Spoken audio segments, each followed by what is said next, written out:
Chapter 1166, It's a Shield. 1166, It's a Shield. Let's do this. E smiled as he arrived before the first river. On the side of planet Gundabalt the Opposition, who looked similar to a human, but around 3 feet tall in height, stood in place with glowing red root-like hair. This was how all of the Gundabalts looked. Erden, don't disappoint us. Defeat that earthing, their captain voiced from behind with a high-pitched tone. You got it, Captain, Erden replied with a determined expression. In the next instant, the Anusa relic appeared in front of them, and he wasted no time in reaching out to grab his. Sitsian, a bright glow encapsulated his figure, and a few seconds later, a glowing violet-colored shield materialized in his grasp. Whoa, my soul identifies as a shield? That's crazy, he yelled in excitement as he turned around while holding up the glowing shield. Gus, see this. It's a shield, haha, it's a shield. He waved it in the air, causing the others behind to facepalm. What is he doing? Matilda chuckled while voicing out. Isn't he a little too excited for getting a shield? It's a difficult weapon to use in this situation, Teamy stated. Will always be Falco shrugged. Just as mentioned, the weapon isn't what matters, the wielder is, Eldris reminded. The Gundabalt has a better weapon, Rhea said while pointing at the other side. A large weapon for such a small creature, Teamy pointed out. It definitely looks powerful, Falco said with an amused expression. The Gundabalts are in no way weak, but Edie isn't losing, Gustav stated confidently. Everyone looked forward in response to that as the bout began. Erden the Gundabalt, who was holding onto what looked like a 9-feet-long glowing lance, began to float as a dreadful energy surrounded her. Reaching a particular height in the air, she raised the weapon with both her hands. A red glow spread from her being to the tip of the lance, like weapon. Kaewa. Her high-pitched voice spread across the vicinity, causing everyone to cover their ears in dissatisfaction. In the next instant, she swung down forcefully, causing a sharp wave of energy to shoot downwards from the weapon. Boom. It sounded like an explosion went off as it slammed into the river and caused the entirety of the water inside it to blast in every direction. The wave of energy traveled forward to the next river and pushed out the entire water body as well before dissipating. Fuwum, the spectators from Earth, who had just witnessed this, was in awe as they watched the rivers rain from above like a storm. The Gundabalt did not just split the rivers, she emptied them. That's an overkill, Fildhor voiced with wide eyes. I agree, Finks responded. UEI, Teamy created a reddish spherical barrier that covered the whole group as the river poured from the sky like rain. Oh, you damn, she's good. She's really good, he praised as he watched her moving to the third river location. HMPH. Erden noticed staring in her direction as she flew away and scoffed. Oh, it's my turn now. He closed his eyes as he raised his shield. The instant he opened them back, his irises emitted a violet glow. Sun, sun, sun, sun, sun, sun, sun, sun, sun, sun, sun, sun, sun, sun, sun, sun, sun. The spectators were awe-stricken as violet-colored vortexes began to open all around Edie. In just a few seconds, over hundreds of them had opened up, and unlike the usual vortexes he would conjure, these had suction force. Winds had been stirred up as the air cracked from the multiple appearance of vortexes. Tuned to Bis left, where a vortex 20 feet away had been conjured. Here, he voiced as he flung it towards the vortex. It flew forward with intensity and soon disappeared into the vortex. At this point, just moved back and let the course run itself. The shield soon reappeared from another vortex over 300 feet away in the east sky. It soon got sucked into another vortex not too far away and reappeared from another one. The audience could barely follow it anymore as it cut through the air with intense speeds, spinning 10:36 uncontrollably and leaving after images in its wake. The shield continuously kept getting sucked into vortexes and reappearing from different ones hundred or thousands of feet away.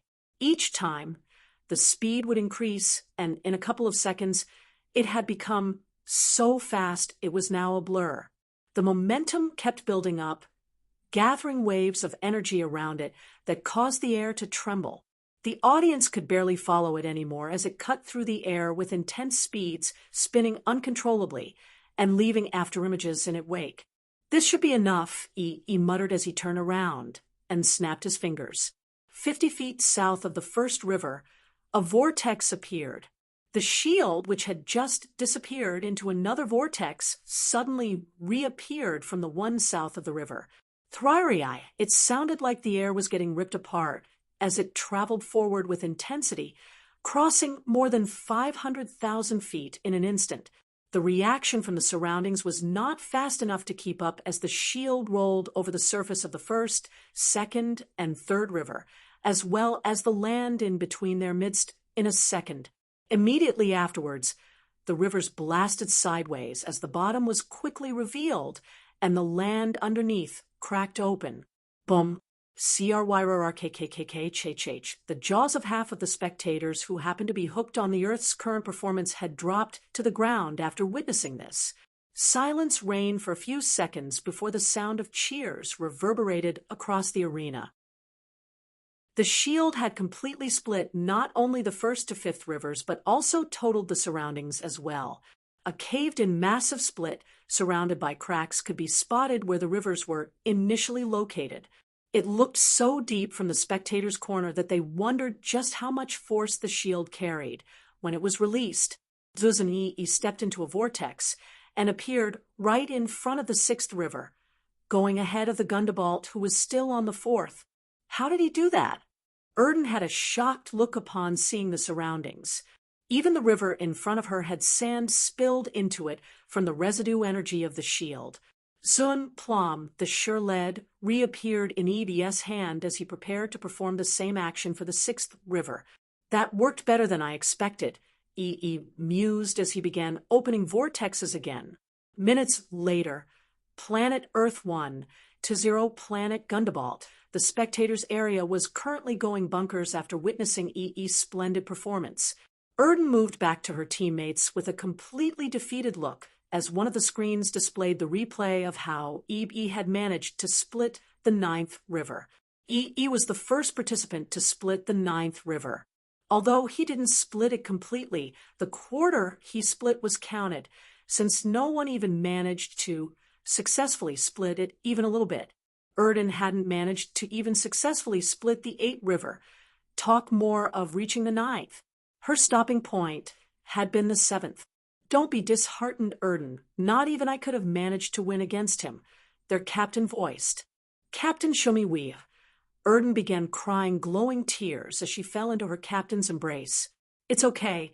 Their captain, who was also a female with a broader body, patted Erden back repeatedly.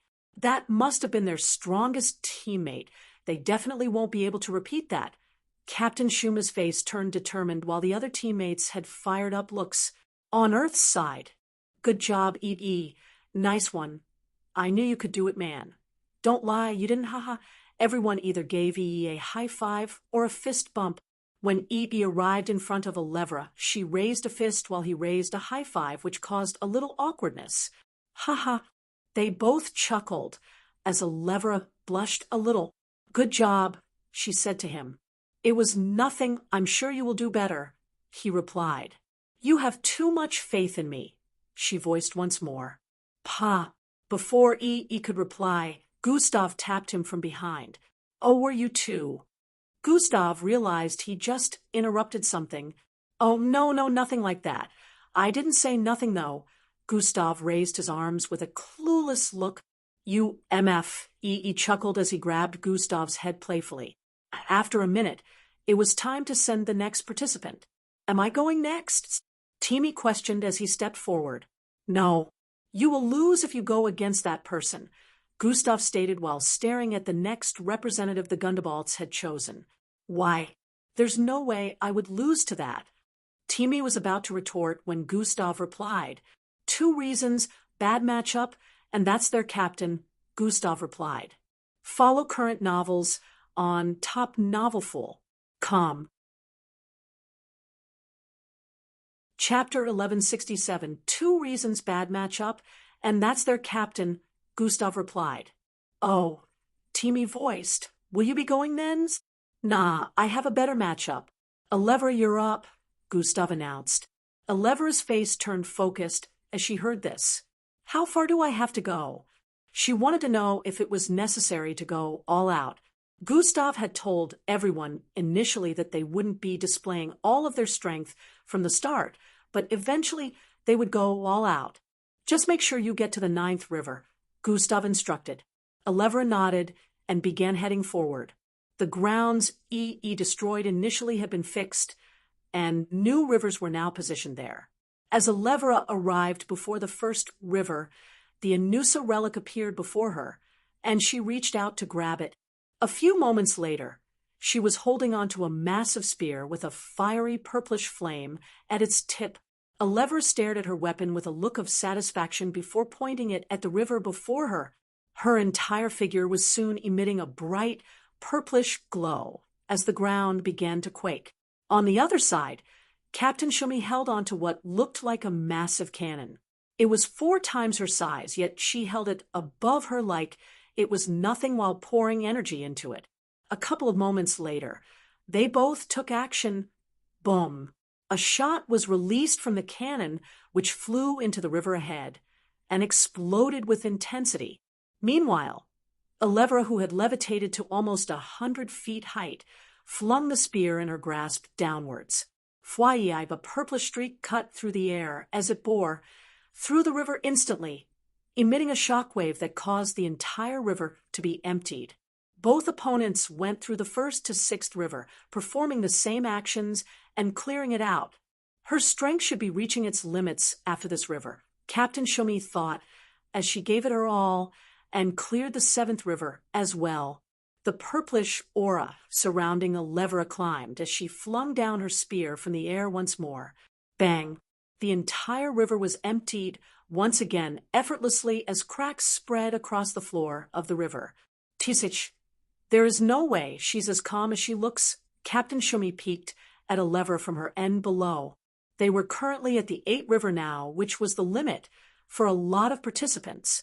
If I manage to clear this, it should be the end for her, she whispered while pouring energy into her cannon. Weird popping sounds rang out as the projectile within the cannon kept growing in energy until she finally fired it. Thush! It cut through the surface of the gigantic river, which was well over 1,000,000 feet in length before falling into it. Boom! A loud explosion rang out as huge amount of waves rose into the air, displaying the bottom of the river as the blast kept spreading. Unfortunately, it wasn't powerful enough to split more than 1/4 of the river before dying out. The gravitational force is so strong that it causing the power of any blast to be reduced to 1/3 of its output. She had a grudging look as she came to this realization. I just need to amp it up then, she said with determination while infusing a large amount of energy into her cannon once more. Up above, Elevra was also gathering energy as the purplish aura surrounding her continued to climb. Her head tie was still wrapped around her forehead, and there didn't seem to be a need for her to reveal it. The sky had begun to change color in her position due to the purplish aura she emitted, but she knew it still wasn't enough. On the ground, Captain Shumi finally fired her cannon once more. A rocking explosion rang out, clearing 3/4 of the river in front of her, but it still wasn't enough to clear all. At this point, she stared at the river before her with a look of disbelief, since she was aware of how much power she had just used. That other earthling must be immensely powerful, she recalled EB. However, she wasn't ready to give up, as she began charging her cannon again for the 3rd and final try. At this same instant, Elevra held up her spear and arched her arm back to the limit with a serious expression. Fwaiive, please visit palfalpha-1. Co. She flung her spear downwards with intensity, causing shock waves to spread from her location even before the spear hit the water. The sky cleared out, and the river surface blasted open, while the spear was still 100 feet away from making contact with its surface. Boom! In a split second, the spear had made contact with the bottom of the river, and a powerful force spread forth from it, pushing the water body out of its 1,000,000 feet whole radius. Cheers, cheers, cheers, cheers were heard from the spectators' area as she cleared it in one attack once more. Captain Shumi instantly lost morale as she witnessed this and released her shot impromptu. As expected, it didn't manage to clear the 8th river, leaving a lever the winner. Planet Earth 2-0 Planet Gundabald. The spectators' areas focusing on Earth and Gundabald's face-off erupted in cheers and groans of satisfaction, as well as disappointment. They both headed back to their respective groups. Elevra and the Oths jubilated after their second, while a cloud of gloom was casted on the Gundabald's area. Roalfadialfen knew, Captain Shumi is right. WS can still win. Some of them agreed, as they tried not to lose hope. Gustav proceeded to send Timi next, as he wanted, and there was no disappointment. Timi cleared 7 rivers while his opponent did not manage to successfully clear the 7th. The Earth had been hailed to have one of the most powerful species in the universe, but they hadn't expected to lose 3 bouts in a row without winning a single one. It was humiliating. Captain Shumi wasn't happy with the current turn of events, but she made sure to keep to her strategy and kept sending out the weaker teammates from her side first. Time went by very quickly, and before Avewa knew it, both planets had completed 7 bouts. So far, Eldris, Glade, Vin, and Yonda had participated, and none of them lost. Planet Earth 7-0 Planet Gundabald. At Planet Gundabald's side, Captain Shumi turned to one of her teammates who happened to be the smallest in their midst. He was about 2 feet tall with a glowing green root-like hair that floated up. "Tyven, it's time for us to make a comeback. Head out there and do the needful," she said to him. He didn't say a single word in response and just began to head forward. "This will be a tough one." "Endrick, you're up," Gustav voiced. Endrick, who had been silent all this time behind, finally walked forward. "I see what you're talking about. He's strong," Endrick stated as he arrived before Gustav. "Yes, the type of weapon you two get actually matters," Gustav voiced. "Have faith in me, big brother. I will take care of this," Endrick reassured before he began stepping forward with a solemn expression. "He has become quite reliable," Eldris voiced from the side. Gustav remained silent, but deep down he admitted to what Eldris had just said. Endrick soon arrived before the river, and the Anusa relic appeared before him. "What type of weapon do you want?" His forehead beeped with a greenish glow as Husarius' voice rang in his mind. "You can manipulate that?" Endrick questioned internally. "Yes, just tell me the weapon you are interested in," Husarius inquired once more. "I just want something that doesn't hinder my telekinetic abilities," Endrick replied while reaching out to grab the relic. Ironing in the next few moments, a 4-feet-long katana with bluish glowing blade appeared in his grasp. "This is good. Now I have no worries," Endrick voiced as he raised the katana. Zian.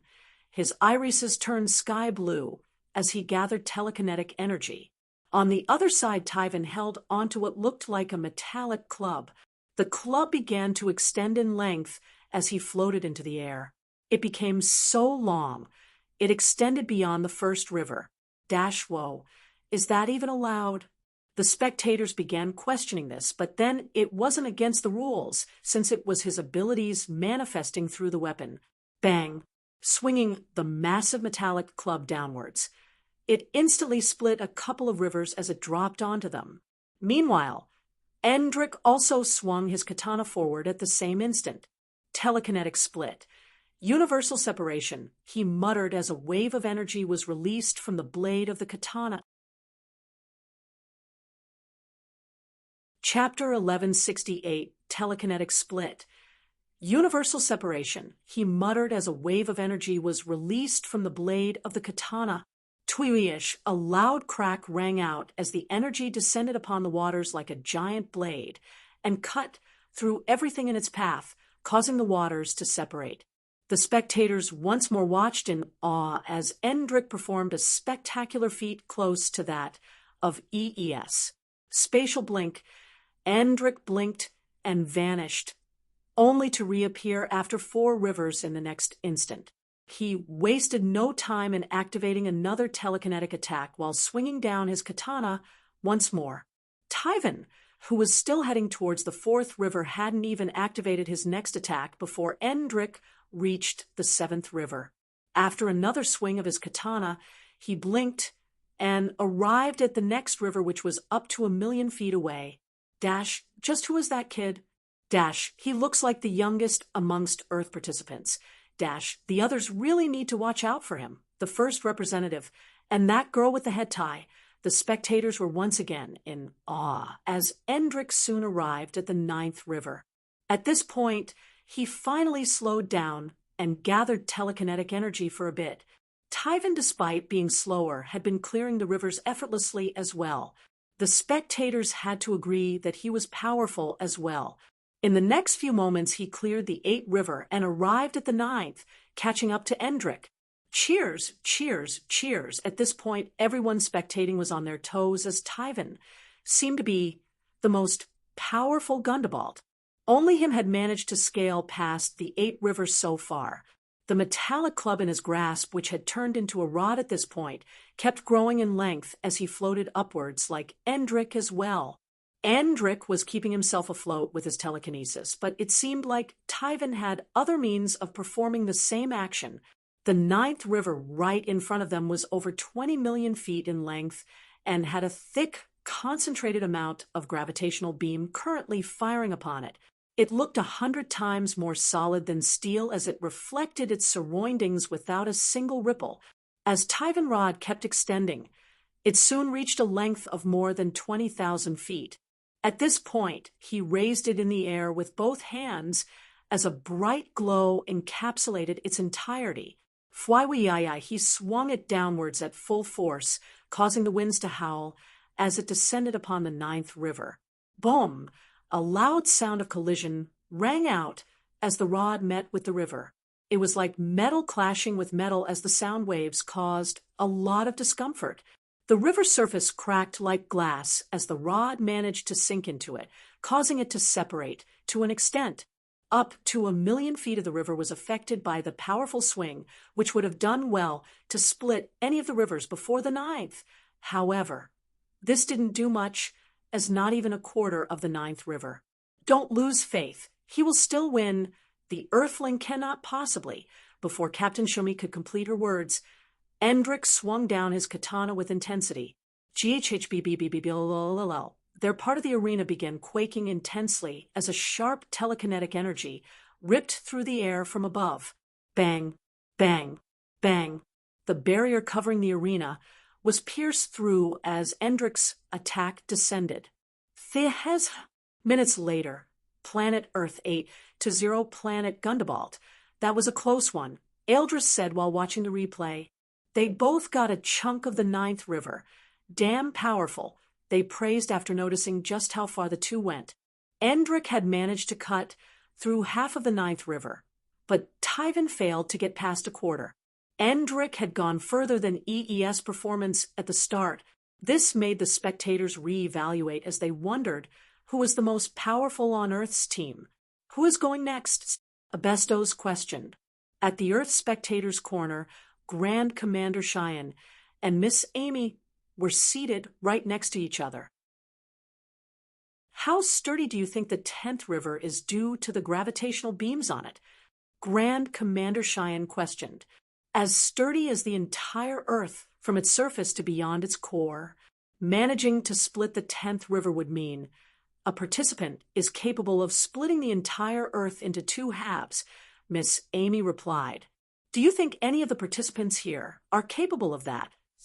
Grand Commander Cheyenne questioned. Please visit Pialfalfa-1. I guess we will find out, she replied with a calm tone. Gustav, you're going ahead now? Teamy questioned. Yeah, Gustav replied. I thought you would be leaving this to us, Matilda voiced. I kinda did. I wouldn't be participating if Rhea hadn't failed, Gustav responded once more. Everyone turned to stare at Rhea upon hearing that. It's not his fault. His opponent was too overwhelming. Gustav voiced before anyone could say anything.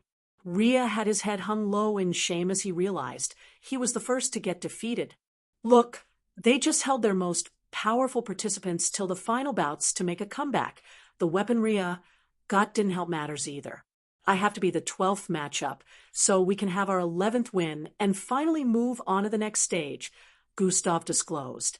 All right, then, we have no doubt you'll win, Ealdris patted Gustav on his shoulder. Although I would have loved for you to take them by surprise when you show your strength in the next category, Falco stated. Gustav began walking forward at this point, while the Gundabalt representative was already standing in front of the first river. That's their captain, on the Gundabalt's side. They noticed the dirty blonde-haired human walking forward. So he finally decided to take on the mantle, Captain Shumi voiced with a slightly wary tone. It should be fine.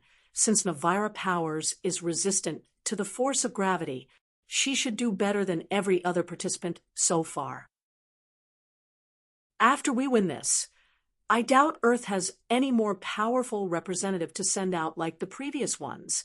It will be our win from henceforth, the co-captain Tonaki voiced. Her words made everyone feel encouraged as they focused on what was about to happen. I really thought you weren't going to participate, the system voiced in Gustav's mind as he arrived before the river. I didn't want to. I still wanted to play the role of the observer till the time for a physical battle arrives. Oh, well, I guess things can't always go my way, Gustav replied. You could have used Angie, the system reminded. She has to be in peak condition for the Varlin chase, Gustav replied before stretching forth his hand. I know the weapon that thing will be transforming into when you touch it, the system voiced. Doesn't matter what it is. I'm about to find out myself. Gustav grabbed the Anusa relic, and a bright glow encapsulated his figure. Host has made contact with Alien Tool. Alien Tool energy is trying to infiltrate Host. Energy blocked. What the hell are you doing? Gustav nearly cursed as he spotted the notifications. Did you think I would just let it run its course and skin your soul? It will unleash a disastrous weapon here which might reveal your identity. I'm not risking it. The system repulged. You little bitch. Gustav didn't hold it in anymore and let the words slip out. That's your mama middle name. Gustav. Well, she's not wrong, Chatter. Chatter. Chatter. Dash, what is going on? Dash, why is his Anusa relic taking so long to form a shape? Dash, is he okay? The spectators could see that Gustav was still covered by the glow, while his opponent had already crossed a couple of rivers. Handler 13, I want you to go down there and check what is happening, Handler 1, who happened to be located on the Far East area, commanded. Yes, Handler 1. Just as the handler was about to move, the glow surrounding Gustav finally died down. Hold on, it's fine now. Handler 1 had a look of suspicion, but still stopped Handler 13. As the glow died down, Gustav could see a glowing crimson-bladed longsword in his grasp. It emitted so much energy, the air pulsated in reaction to it. It was around 10 feet long and 1 foot wide with runic patterns on the blade. This was your idea of a weaker weapon. Gustav could tell that this weapon would cause catastrophe on a normal day. It was the weakest I could force it to form. It already came into contact with you after all. The system girly voice sounded a bit tired. Tich, Gustav raised the sword as he poured energy into it, causing the glow to increase. From behind the others, watching had looks of anticipation upon seeing Gustav's weapon.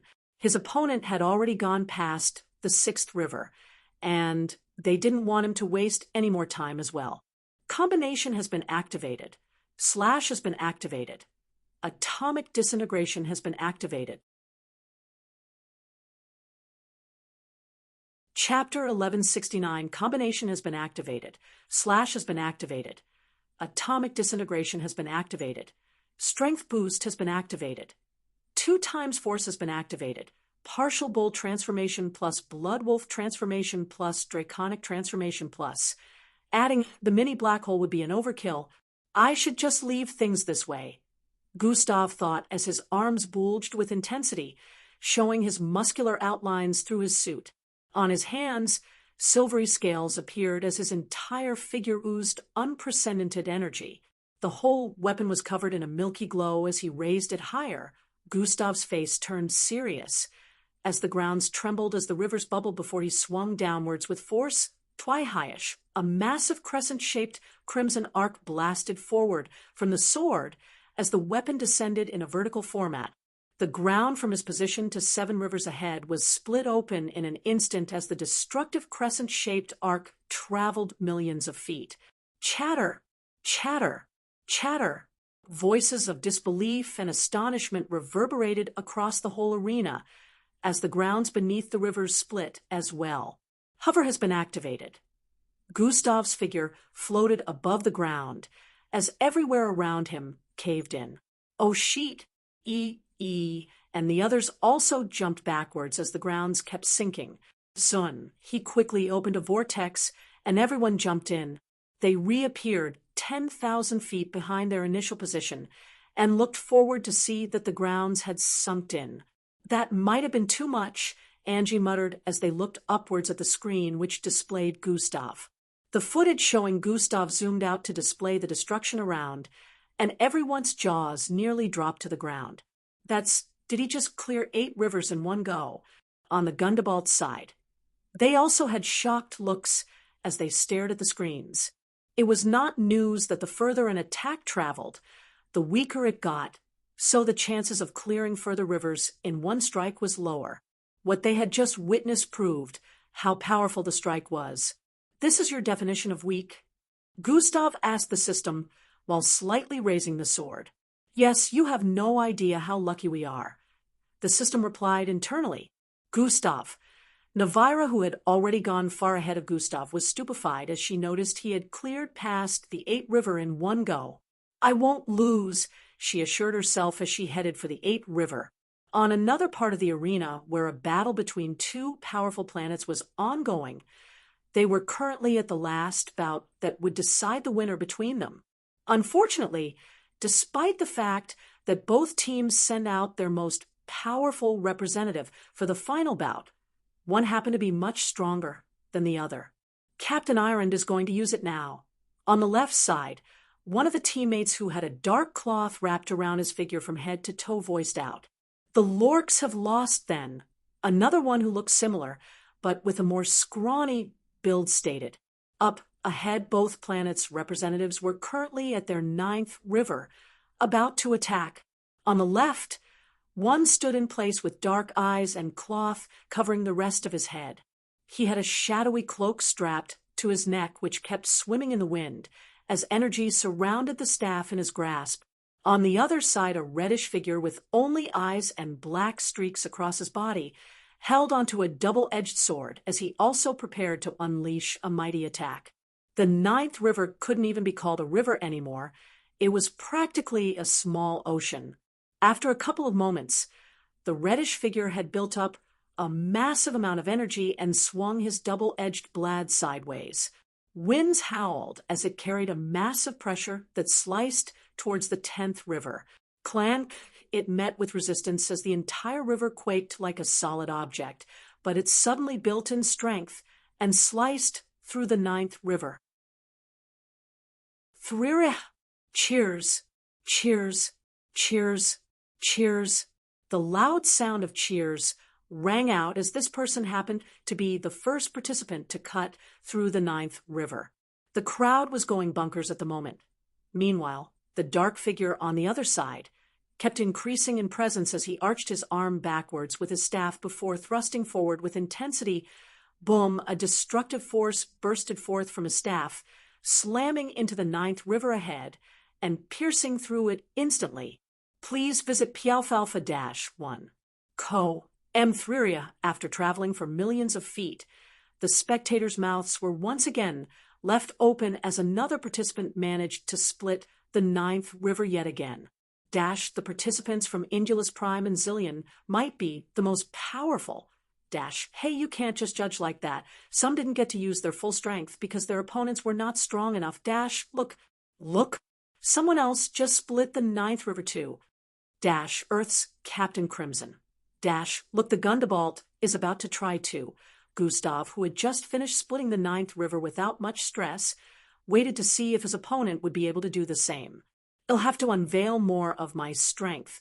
If she manages to split it, Gustav muttered as he rested the tip of his sword on the ground. Resistance build, Navira voiced from her side as she raised her spear before throwing it forward with intensity. FYI, her first try split half of the ninth river, causing Gustav to relax, as he felt he wouldn't need to do more. She tried again, and only managed to split a little over half this time. Navira began building up energy as she prepared to strike again. Meanwhile, on planet Indulus Prime and planet Zillion side, both opponents prepared to strike the 10th river, which was practically like a sea.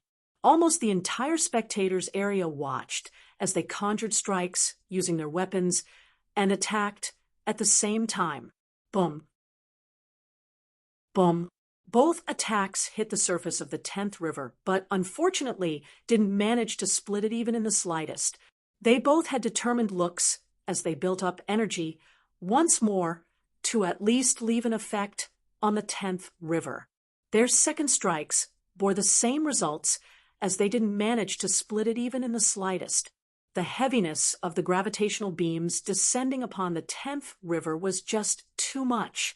Captain Iron has no choice but to use it now. Indulus Prime participants watched in anticipation while the dark-cloaked participant lowered his staff. On Zillion's side, Fyrus will use that attack now. If he manages to cause even the smallest effect on the 10th river, he wins, Zillion Captain stated. Both opponents up ahead began undergoing transformation. Fyrus, who was the reddish figure, went from being bulky to slim as his entire figure glowed with a reddish energy. It blasted forth from his figure, spreading across the vicinity. The spectators felt the intensity despite being shielded by the barrier covering the arena. Fyrus' blade turned illusionary as afterimages appeared from his figure while he swung the blade forward. It sounded like space was being ripped apart as destructive energy blasted forth from the blade towards the river ahead. At this same moment, Captain Iron on the other side opened his eyes. Thum, a wave of darkness suddenly burst forth from his being, causing the skies within the entire arena to darken. The spectators looked up with expressions of wariness as the darkness from his figure disoriented the entire place, including other participants far from his location. Strengthen the barrier. Handler 1 Commander, as he witnessed this, the handlers around him quickly sprang to action. We didn't expect this year participants to be this powerful, he thought in awe as he watched.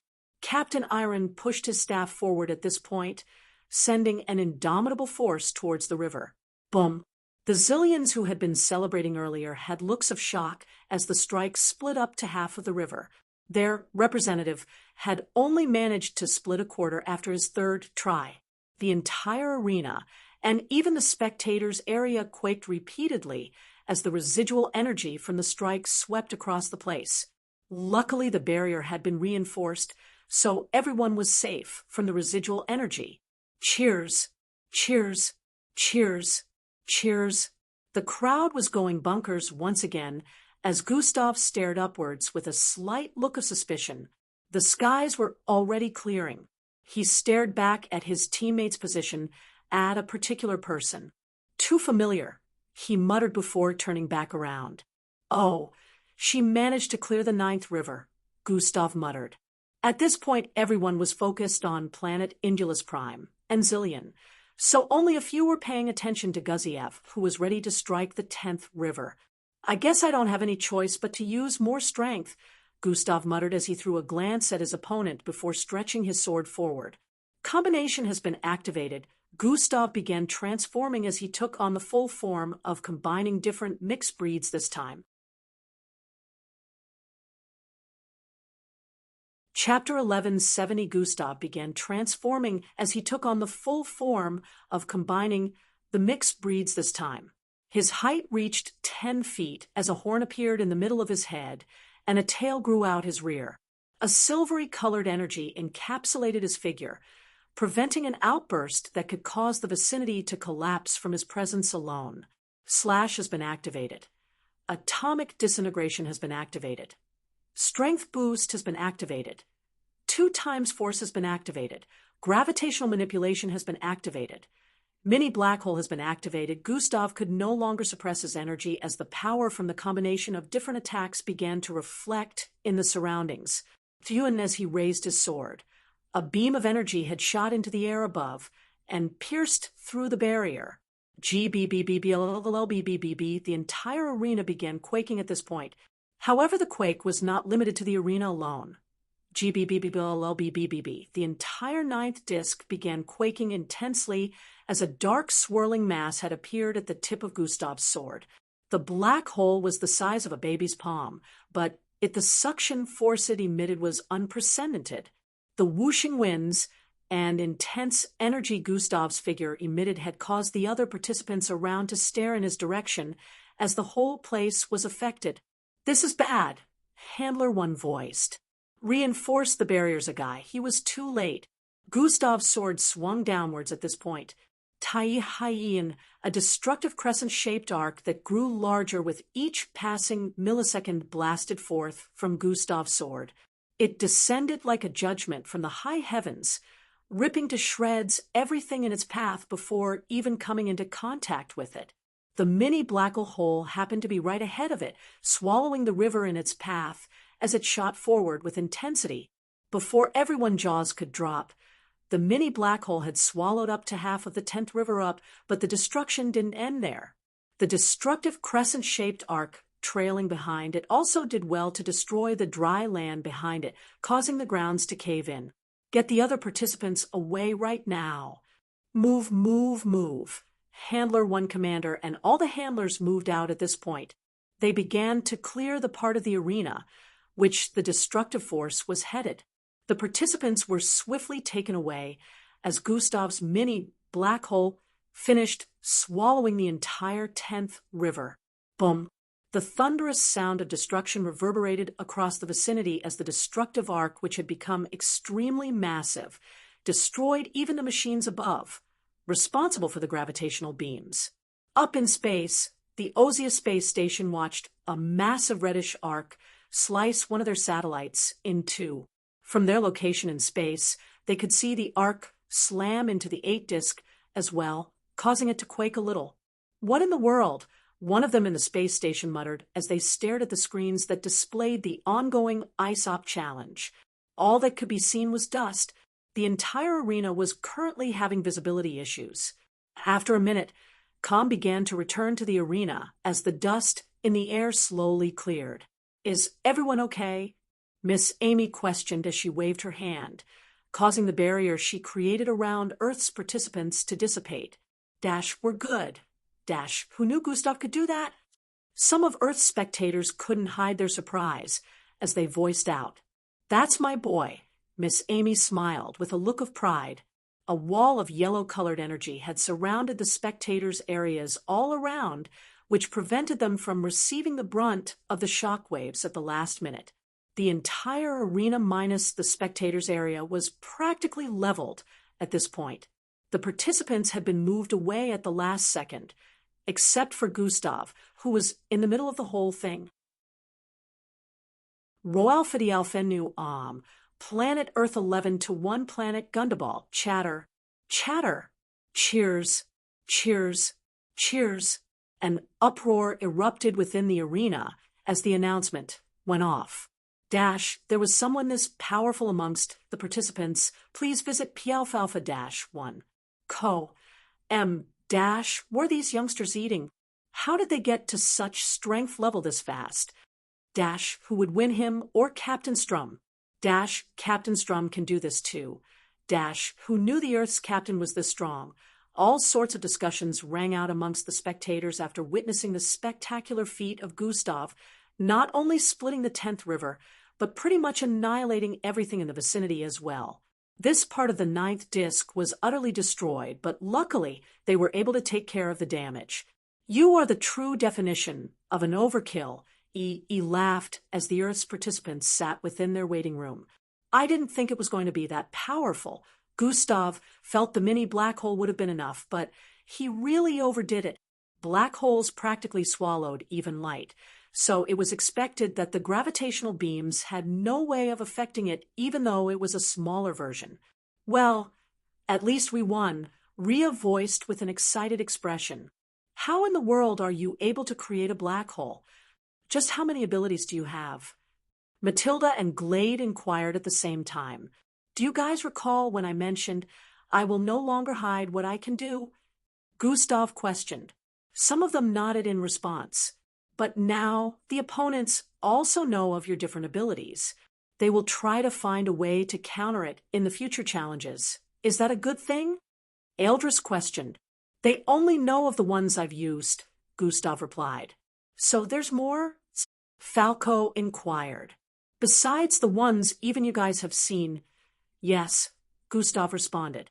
Man, there's definitely something you ain't telling us, he voiced. Gustav turned to stare at Endrick upon hearing that before speaking. You will all find out more in due time. It's very abnormal for a mixed blood to have more than one bloodline. Are you saying you have numerous of them? Finks inquired. It's time for the subcategories to begin. Angie, Finks, Abestos, are you ready to go? Gustav asked. Yes, ready. Ready too, I guess. The three of them answered. Falco, Yonda, Fildhor, are you ready for yours as well? Gustav inquired. The other three answered as well. Although the river-splitting challenge was still ongoing, it wouldn't affect the sub-challenges since they would be holding on the 8-disc. It was also going to be broadcasted across the planet and galaxies too, even though not a lot of spectators would pay attention to it. Fortunately, Earth took part in the river-splitting challenge before the sub-challenges began. Although Gustav would have still let Angie and the others leave to participate in the sub-challenges if they hadn't taken part in the river-splitting challenge yet. The others, you can return to rest or join us in heading to the 8-disc. Do whatever you want, Gustav said before heading out of the waiting room with the others. There happened to be an elevator-like terminal in the middle of the city, where the river-splitting challenge was currently holding. Fwye-eyed Gustav and the others used different means to arrive there as he flew, while some sprinted. Angie, of course, was the first to arrive at the elevator-like terminal, which looked like a pillar that extended into the skies. They attracted the attention of different species in the vicinity as they moved into one of the elevators together. Angie was quite excited since she hadn't gotten to perform any role since the day began. It was finally her turn to showcase her abilities. Fwyish, the elevator streaked upwards with speed, disappearing into the sky in a few moments. The group soon found themselves on the 8-disc, which was also almost 2 times as large as the 9th. The 9th was already larger than the entire Earth's surface, and now they were on an even larger one. The air had turned humid, and it felt like they had arrived on a desert-like environment due to the hotness on the 8-disc. However, just like the 9th, not a single speck of sand could be seen. The grounds were bright copper in color, so it made it look like they were walking on a path of gold. The massive star that illuminated their galaxy looked closer, and the environment was even busier than the 9th disc. They attracted attention to themselves once more as they headed to the locations where the sub-challenges were held. It looked like the buildings and living condition here was even better than on the 9th disc. This made Gustav wonder how it would look when they headed to the higher layers. The Varlin chase will be commencing in the next 5 minutes. A loud announcement rang out within a dampened-looking location. Those are portals, and we have to run in the mud. Chapter 1171. Those are portals, and we have to run in the mud. Abestos muttered with a taken-aback look. Yeah, I'm not sure I understand the rules of the challenge. Finks voiced. It's not difficult, really. The portals and the surroundings links the Varlins to this location. You guys just need to make sure they don't make contact with you till the countdown ends, Gustav explained. When the countdown ends, we successfully qualified for the next stage. Right? Angie questioned. Gustav nodded in response. I hope you don't mind. Finks moved closer to Angie and placed her lips on Angie's neck. HNNGHH. An uncontrollable moan escaped her lips as Finks drew blood. In the next second, Finks' body transformed, and another Angie appeared in front of Gustav. Dash, that's kind of unnerving, Abestos voiced from the side. We have better chances when there's two of her, Angie shrugged. There was no way to tell who was the real Angie. Her entire appearance and presence had been copied. Stop acting like you're me, Angie voiced. Technically, I am, the second Angie who was originally Finks replied. It's time for you guys to get in the circle, Gustav reminded while pointing at the time left before the competition began. Up ahead, a barrier of light had surrounded a massive piece of land, whose circumference was unknown. On this land, mountains, plain lands, rocks, gloomy clouds, and even streams could be seen. It was really massive and obvious that the Varlin chase would be taking place there, with the visible light barriers that sounded the place. A major observation within the barrier of light WSS the extremely muddy grounds. Mud could be seen everywhere except for the streams and mountains. THS blue portals scattered across the place was another observation. The Varlin chase will be commencing in Squinting Eyes Face. 5. Squinting Eyes Face. 4. It was finally time for the Varlin chase to begin. Angie, Finks, and Abestos had already found their way into the expanse of land within the light barricades. Many other species participating could also be spotted within, ready to begin. Gustav had chosen to be an observer here despite the fact that another subcategory was currently ongoing. In another location, a cone-shaped rock could be spotted piercing into the clouds. It was quite long and rough-looking. The clouds around it were dark and emitting occasional sparks. It seemed like lightning bolts was a common occurrence around this cone-shaped tall rock. Thria, a streak of lightning bolt, flashed across the east side of the rock and slammed into a green-scaled figure, who was climbing. Tyaka! The creature screamed in pain. The petal-shaped object in his hand got released while he fell helplessly. Another creature beneath, with a square-shaped head, grabbed hold of the petal with a joyful look and kept climbing. All around the cone-shaped rock, thousands of species could be seen climbing. It seemed like a dangerous endeavor, but they climbed with determined looks. Some were climbing at very fast pace since they had multiple limbs. Some had activated abilities that caused them to be surrounded by energy that couldn't be breached while they climbed, so as to protect themselves. A particular set of species that looked like spiders with multiple heads seemed to be having fun as they sped across the cone-shaped rock and grabbed as many petal-like objects as they could find. Yoi. See, on a part of the cone-shaped rock, a trio could be seen climbing together. One had a dark aura oozing from his figure, which had formed another pair of arms on his back. These pair of dark arms were responsible for climbing, while the figure they were attached to used his actual hands to pluck a petal-like object hiding within a small, dark, caved-in part of the rock. The instant he pulled two of the petals out, a cloud far above crackled with light, and in the next instant, Thrara, a strong lightning bolt descended upon the figure. Forhorn, the dark energy oozing forth from this figure expanded and covered him entirely. Bang! Small parts of the rocks crumbled and rolled down, but the figure remained unaffected after the lightning strike. The darkness rescinded to an extent, and the figure kept climbing. Lucky bastard. He has that protection. We will have to be careful when plucking the Triscuits, Yonda stated from underneath as he stabbed his glowing red fingers into the rock before pulling himself upwards. He repeatedly did this while climbing as his fingers seemed to be so strong. They cleanly stabbed into the rocky surface which he used in pulling himself up.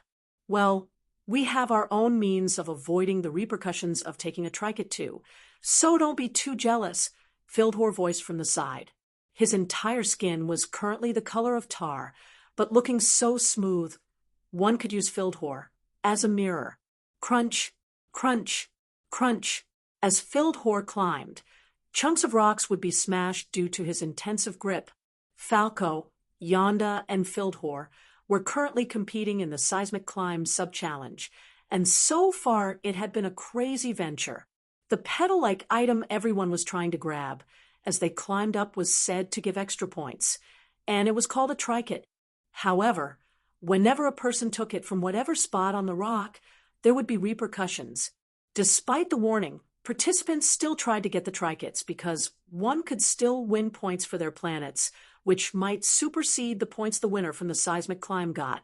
Fildhor spotted another pedal-like item about 20 feet towards his left and began climbing in its direction. Once he arrived before it, he reached out with a hand and grabbed it. However, the instant he did, Graria, this part of the rock began quaking intensely, and a gigantic mouth suddenly phased out of this part of the rock, swallowing Fildhor whole. It was unknown how this monstrosity had been existing there, but its massive jaw began to sink back into the rock after it successfully swallowed Fildhor. Both Falco and Yonda eyes widened as this occurrence took them by surprise. Fildhor, Yonda yelled with bloodshot eyes as he began to climb in the direction of the massive, monstrous mouth. However, in the next instant, he paused as a loud crash began to ring out from within the rock. Bang, bang, bang, bang. This part of the rock began quaking intensely, causing many protruding parts to pull out and roll down.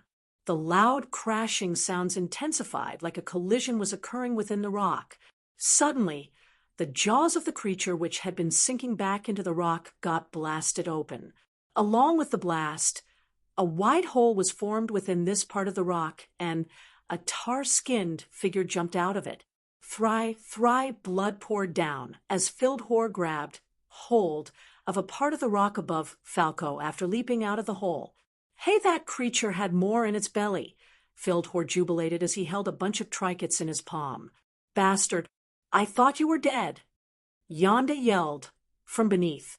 Ha! That thing is not nearly enough to cause my death, Fildhor yelled back in response. Since you're fine, let's keep going, Falco stated as the darkness surrounding him created another pair of arms. Who died and put you in charge, creepy bastard? Yonda voiced, but in the next instant, Falco's figure turned blurry. I can't hear you. Falco's voice trailed off as the arms made of darkness pulled him upwards with speed, increasing his climbing pace by over 10 times the initial amount. Creepy bastard. It's on. Yonda yelled and began climbing upwards with speed as well to catch up with Falco, not wanting to be left behind. Fildhor did the same as well. In the other location where the Varlin chase was taking place, ball-sized creatures with string-like tails and cat whiskers sped across the muddy environment. These little animal-like creatures chased the participants across the vicinity at high speeds. They were called Varlins. It was only over an hour since the challenge began, and nearly 1,000 participants had been disqualified already. The Varlins first appeared in twos from the portals all across the place. Although their speed was high due to their numbers, the participants were able to easily evade them. However, another set appeared from the portal 15 minutes into the competition. When this happened, the speed of the Varlins suddenly doubled. The participants were taken by surprise, and this was how some of them got disqualified. In another 15 minutes, another set appeared from the portals, and their speed tripled. The participants realized at this point that the increase in the number of Varlins in the vicinity also caused their speed to increase. The time interval at which they appeared from the portals was also 15 minutes, which meant the difficulty would increase by a couple of notches every 15 minutes. Shit, these things are everywhere. Follow current novels on topnovelfool.com. Chapter 1172, We Didn't Even Come First. The time interval at which they appeared from the portals was also 15 minutes, which meant the difficulty would increase by a couple of notches every 15 minutes. Shit, these things are everywhere. Abestos voiced as he sped across a muddy terrain. About 15 Varlins could be seen chasing him from behind. They were moving very swiftly as they glided atop the surface of the muddy terrain. The countdown displayed in the middle of the challenge venue showed how much time was left. 0:54. 07. At this rate, I won't last till the end of the first stage, Abestos complained as he kept running forward, while the Varlins behind were starting to catch up. I need to make sure I survive past the next 15 minutes, at the very least. Abestos' eyes gleamed with determination as he made a left turn. Fui, the Varlins also swiftly turned as they remained locked onto their target. Some even drifted across the surface of the mud due to their high speed. For the next 5 minutes, Abestos still managed to keep enough distance between himself and the Varlins till he noticed another participant heading in his direction. A horde of over 30 was chasing this participant. Abestos' eyes widened in shock as he tried to make a turn quickly. This is bad. This is bad. Abestos was well aware that contact would lead to his disqualification. Just as he made a right turn in the direction where a mountain could be spotted, the other participant grinned with a nefarious expression. I can't let him get away. I can shake some or all of the Varlins on my tail with him. The participant, who was a draconet, thought as he turned to run in Abestos' direction as well. The draconet happened to be a little faster, so in just a couple of moments he was already a few feet away from Abestos. Shit. Abestos turned to his side after sensing a weird energy. Pa! The draconet clasped his hands together, and an unexpected phenomenon occurred. His body, which was only a few feet ahead of the Varlins, floated about 6 inches above the muddy surface as he emitted a bright blur glow.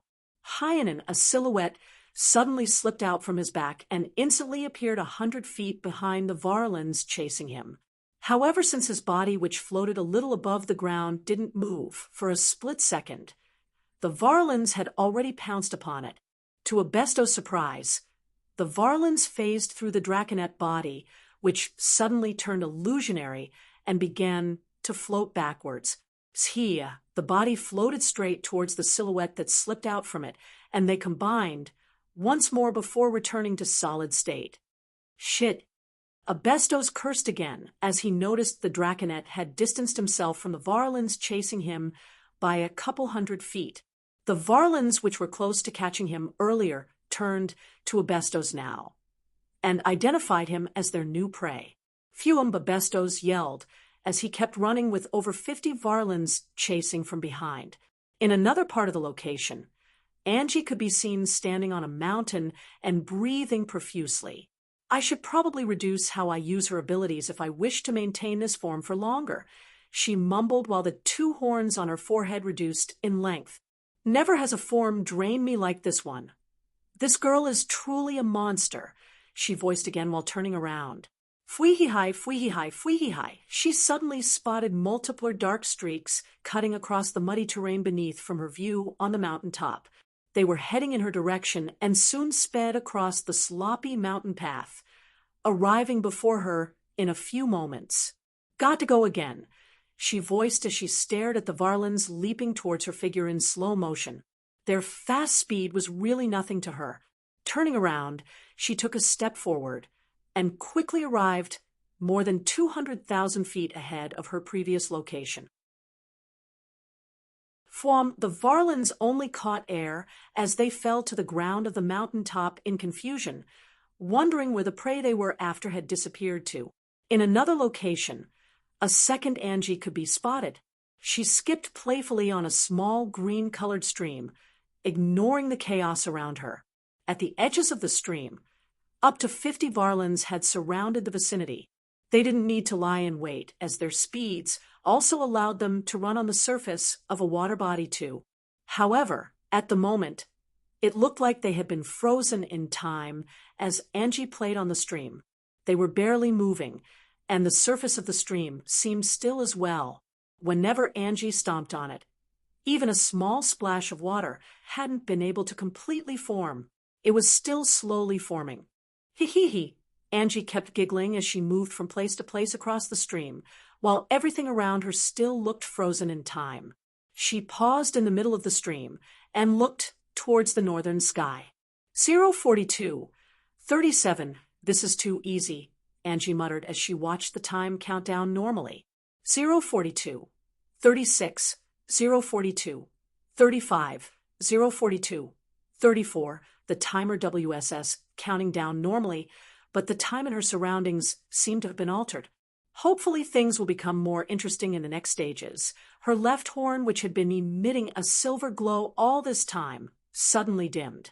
Just as that happened, the time in the vicinity returned to normal as water splashed upwards, and the Varlin sped towards her across the surface of the stream. However, in the next instant, whoosh, an outburst of wind caused the Varlins to get blasted backwards. As a pillar of water also rose to the sky, the instant Angie moved, her figure disappeared into the distance instantly as not even a single one of the Varlins managed to get close to her. Although it was against the rules to attack the Varlins with your abilities, Angie's action wasn't counted to be rule-breaking, since it was the wind effect from her speed that caused the Varlins to be blasted away. Angie's speed was so much beyond their level, it didn't seem like the Varlins could catch her without some sort of handicap. In other parts of the sub-challenge location, other species could be seen running helter-skelter as well. Abilities were only allowed for the purpose of running, not attacking the Varlins who were giving chase. Flying was also not allowed as a rule was given, stating that participants couldn't be above any surface for more than 3 seconds. The rules didn't stop participants from attacking each other, so several of them already sabotaged other participants with their abilities, causing them to get caught by the Varlins. Some of the participants realized this might be counter-effective, since lesser participants meant more Varlins chasing a single person, so they decided to refrain. This was why the Draconet Abestos encountered earlier only tried to pin the Varlins chasing him to Abestos, instead of engaging in any battle. At the moment, Abestos could be seen jumping and swerving sideways as the Varlins caught up to him. His only option at the moment was to dodge them as much as he could. As he approached a forest area, more Varlins appeared from up ahead, and he was soon surrounded. Fly, fly-yi, fly, fly-yi, fly, fly-yi, fly, fly-yi, fly, fly-yi. They leapt towards him with speed, and it looked like Abestos was done for. All of a sudden, a small ding was heard as the portals in the vicinity brightened up. com0v/l/b/in/net. Finally, Abestos rejoiced as another 15 minutes had successfully went by. I can use it now, he muttered while pointing his index finger towards the northeast at a mountain that was within the forest area. It seemed like time had frozen as Abestos' feet suddenly bursted into flames, and he reappeared at the top of the mountain he pointed at. Thuish, a small blast rang out a moment later behind him as a blazing trail could be spotted on the ground leading from his initial to present location. Phew, that was close. He heaved a sigh of relief. I can use it 6 more times. I should be able to evade the Varlins for the rest of the countdown. His face showed determination and excitement as he looked down the mountain. Hour later, nightfall had arrived, and the participants all over the planet were heading back to their accommodation areas. As Gustav and the others descended from the 8 disc, he praised the team. Good job, guys, he voiced within the sky elevator. We didn't even take first, Falco said with a tone of disappointment. It doesn't matter. You 3 managed to gather more points for the group and also qualified for the next stage. I would have liked to less the rest to the substitute team, but am going to need you 3 to participate in the next stage as well, Gustav responded lengthily. Follow current novels on topnovelful.com.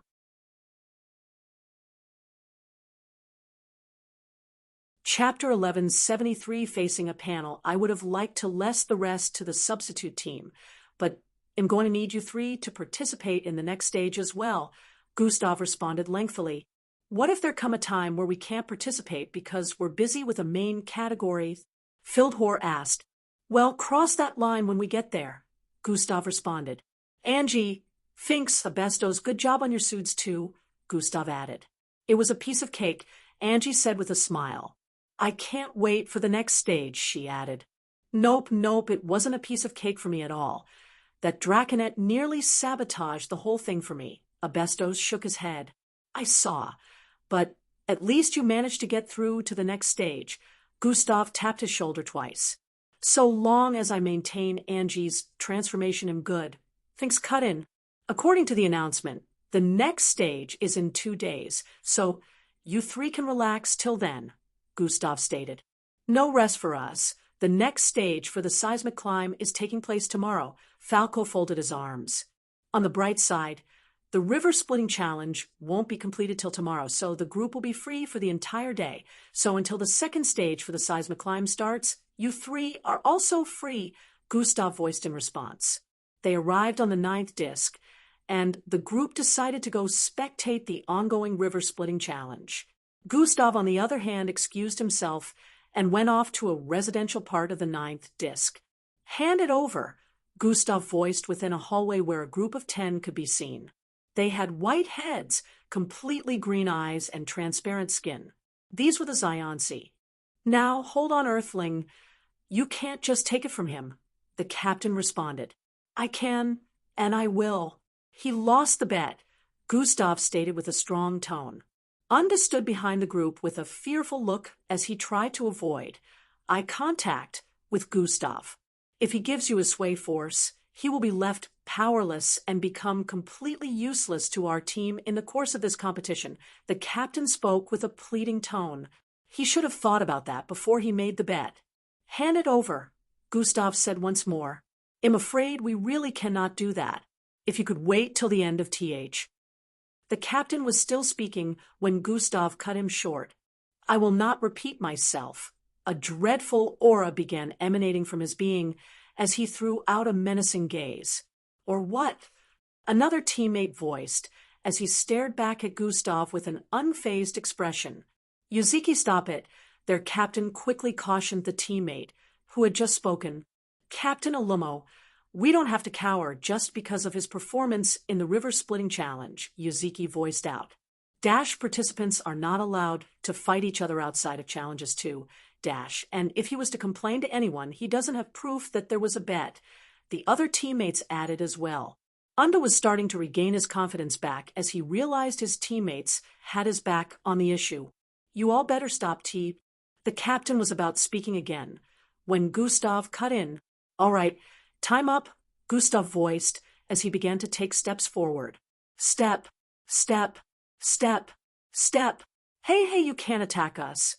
It's against the rules.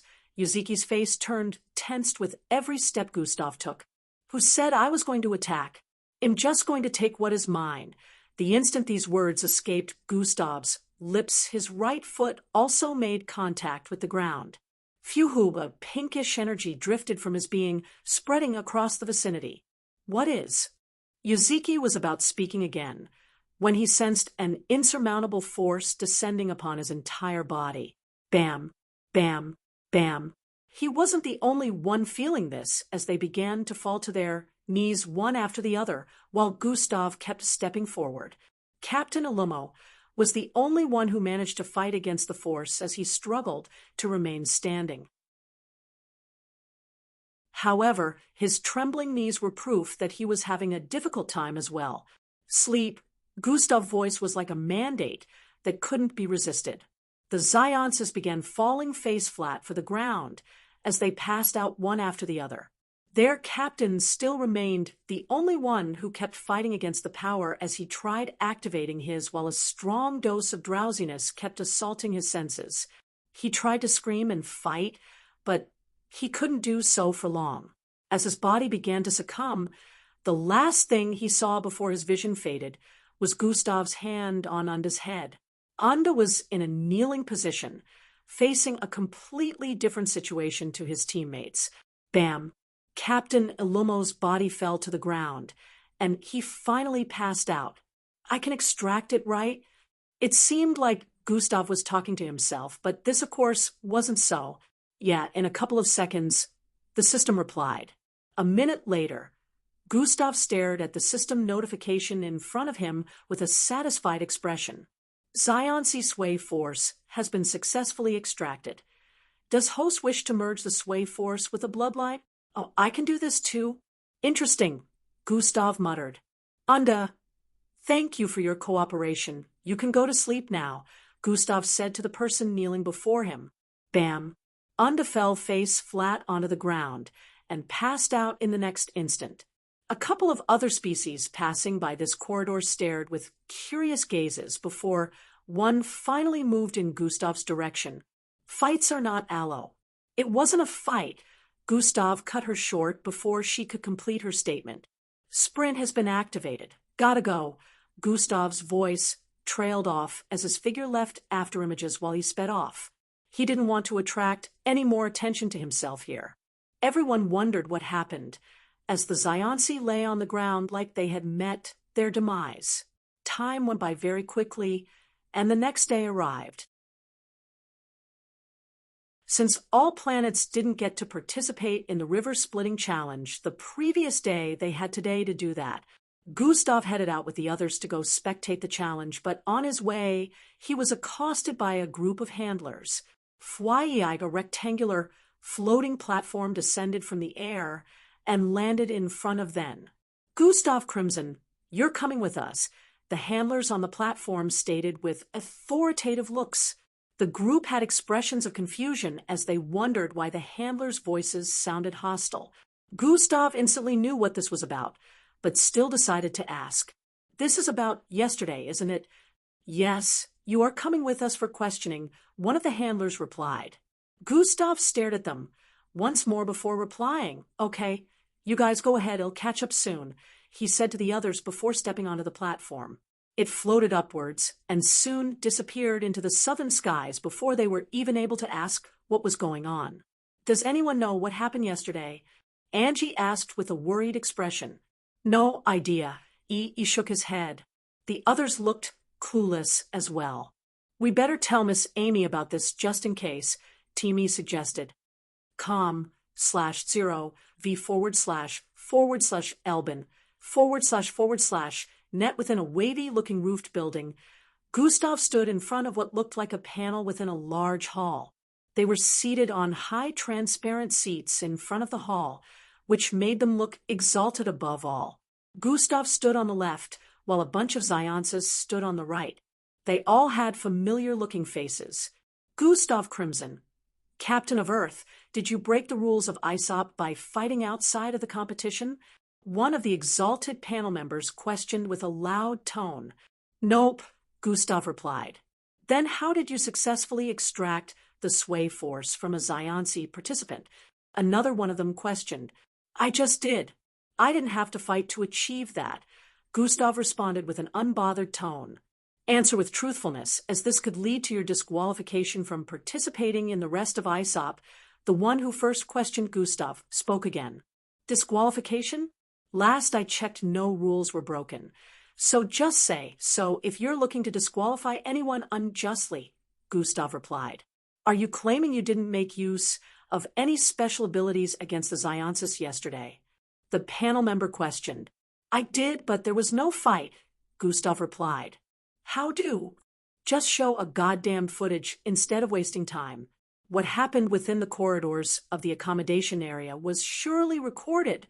So show footages, Gustav stated. The panel members began whispering amongst themselves for a minute before facing Gustav once more. Display yesterday's footage after the instruction was given. An holographic footage appeared in the middle of the hall. It displayed what had gone down with Gustav and the others yesterday, stunning the panel members watching. How is he doing all this? This question ran through their minds. Follow current novels on topnovelful.com. Chapter 1174 show, is he doing all this? This question ran through their minds.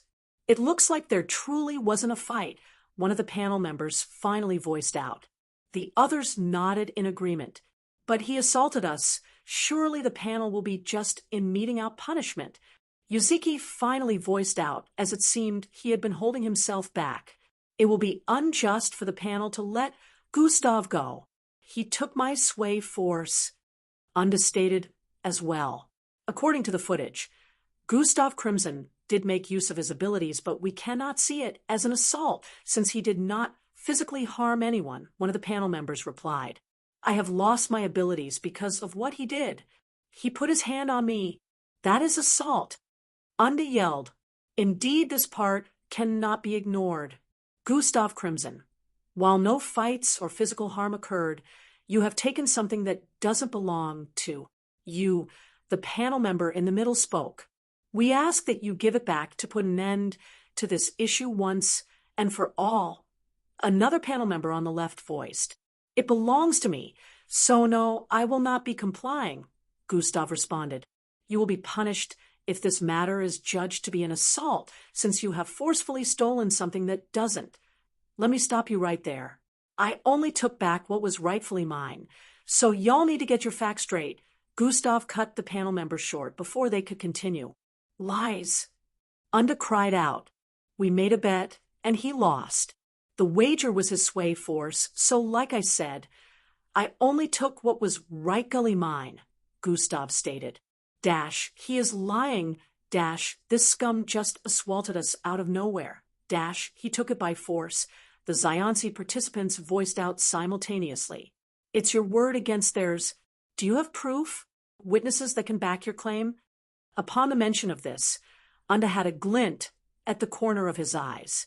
The group was sure that Gustav had no proof.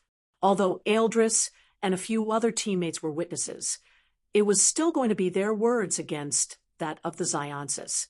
Pialpha Dialpha, no one yeah, I've got evidence here. Gustav's statement shook the Zionsi as they stared in his direction with shocked looks. He's bluffing. They had similar thoughts. SJ, Gustav called out.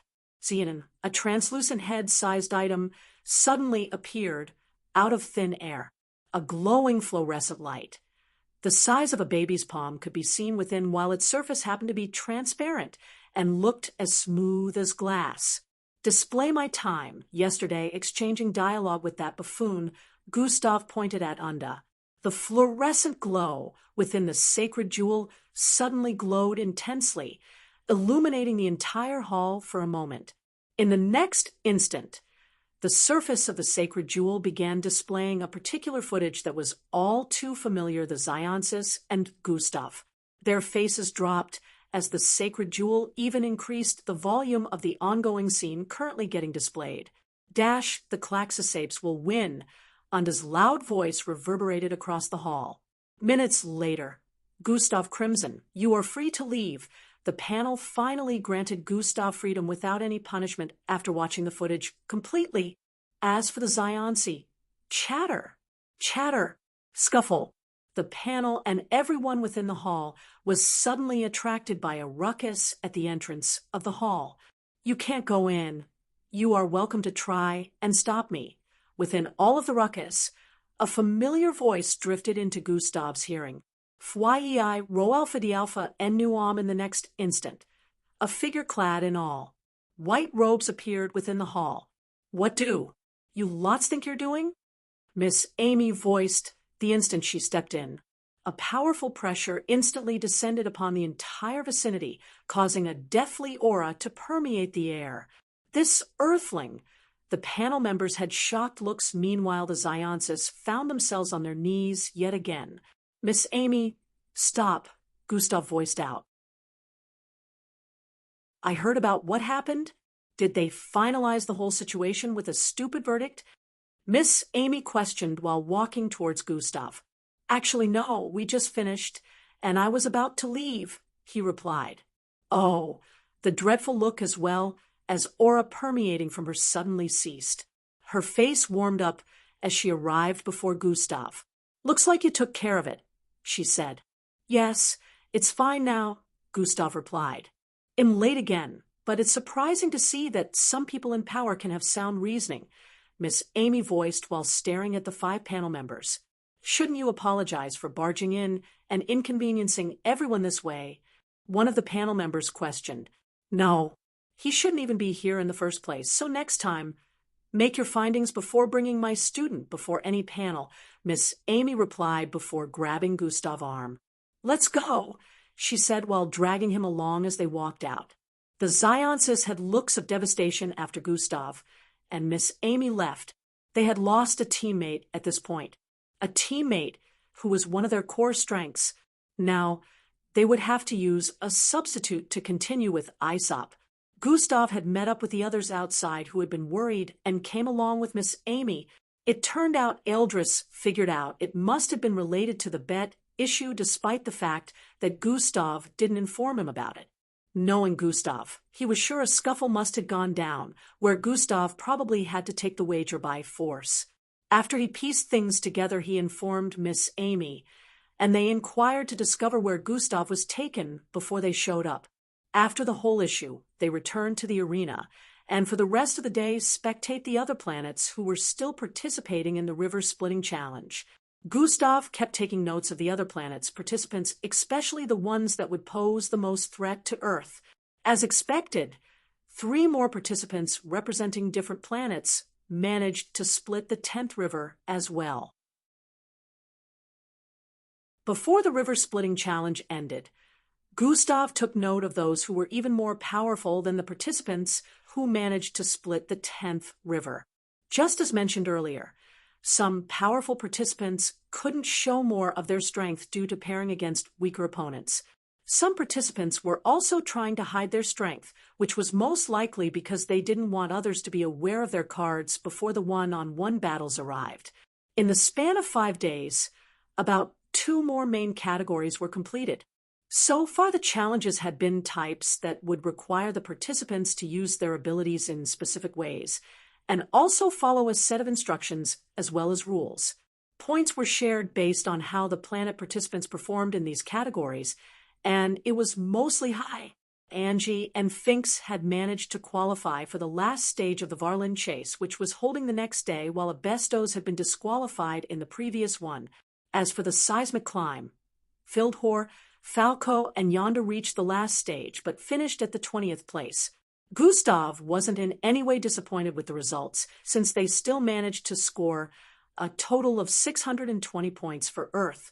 Angie, Finks, and Abestos had only managed to score 300 points for Earth, so far despite reaching the final stage of the Varlin chase. As for the other subcategories that kicked off, Gustav had the substitutes participate in them, as he couldn't spare any main teammate in the last 2 days. Another subcategory would be starting the same day Angie, and Finks would participate in the last stage of the Varlin chase. However, Gustav didn't have any plans of making a main team member participate. He already decided that the Earth sub-candidates would be participating. This WSS, mostly due to the fact that a very major category would be holding a day after the last stage of the Varlin chase. This category happened to be a major one due to the fact that it was never reshuffled. This category was always in every Aesop, and this year it would be 2. It granted the winner a total of 20,000 points, which happened to be way higher than many other categories. Gustav was looking forward to it, and also making plans as to how Earth participants would act. It's an entire week long. I think we'll have enough time to find each other, Timmy voiced within the main room of their accommodation area. I'm not sure you realize how large the 4th disc is. To make it worse, they're using a dimensional expansion machine, Falco stated from the side. So what? Who cares if it is 30 or 50 times larger than Earth? The Viand or Egg category is an entire 3 weeks duration.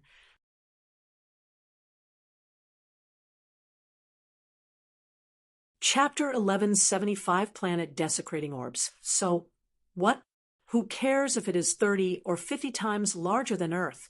Rhea yelled, and soon regretted his action. Everyone stared at him like he was an idiot. The Viand or Egg category is an entire 3 weeks duration. He's not entirely wrong, Timmy added. If the disc is truly as large as recorded, and they also make use of the dimensional expansion machine, the probability of us finding each other is really low. Angie is the only one that has a chance of finding anyone, since she's very fast, Gustav analyzed. Indeed, since according to the information given, We will all be scattered across different locations on the fourth disc, Eldris added. I think it's best we come up with a plan now, Endrick voiced out.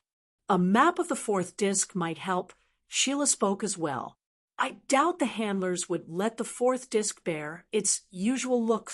A map would become completely useless if the terrains of the entire fourth disc got changed. Gustav shook his head. Everyone agreed with Gustav's reasoning. So far the handlers had the power to change how the location of a category looked. There was a high chance they would do the same again. I don't think we have any other choice than to just gather as many different colors as we each can and meet in a designated point, Endrick voiced with a low tone.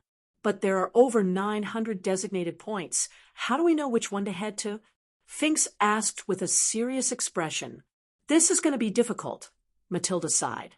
Now, just relax, guys. How about I cook a dish to calm everyone down? He stood to his feet with a smile as he proposed. No.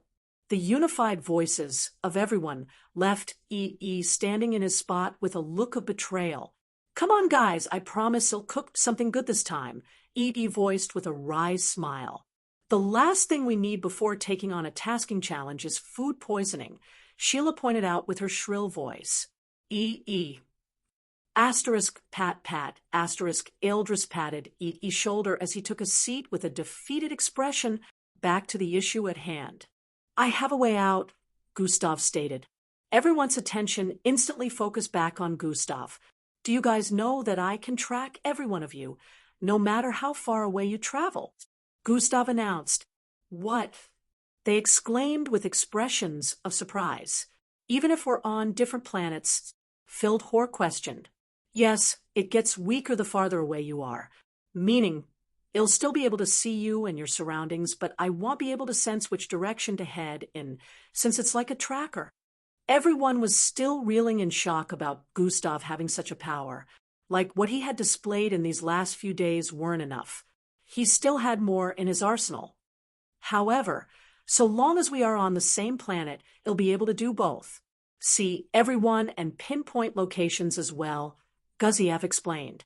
But that's just a one-way ability. No, we won't be able to see you or talk to you, but you'll be able to see us, Abestos inquired with a contemplative expression. That's where SJ comes in, Gustav replied. SJ?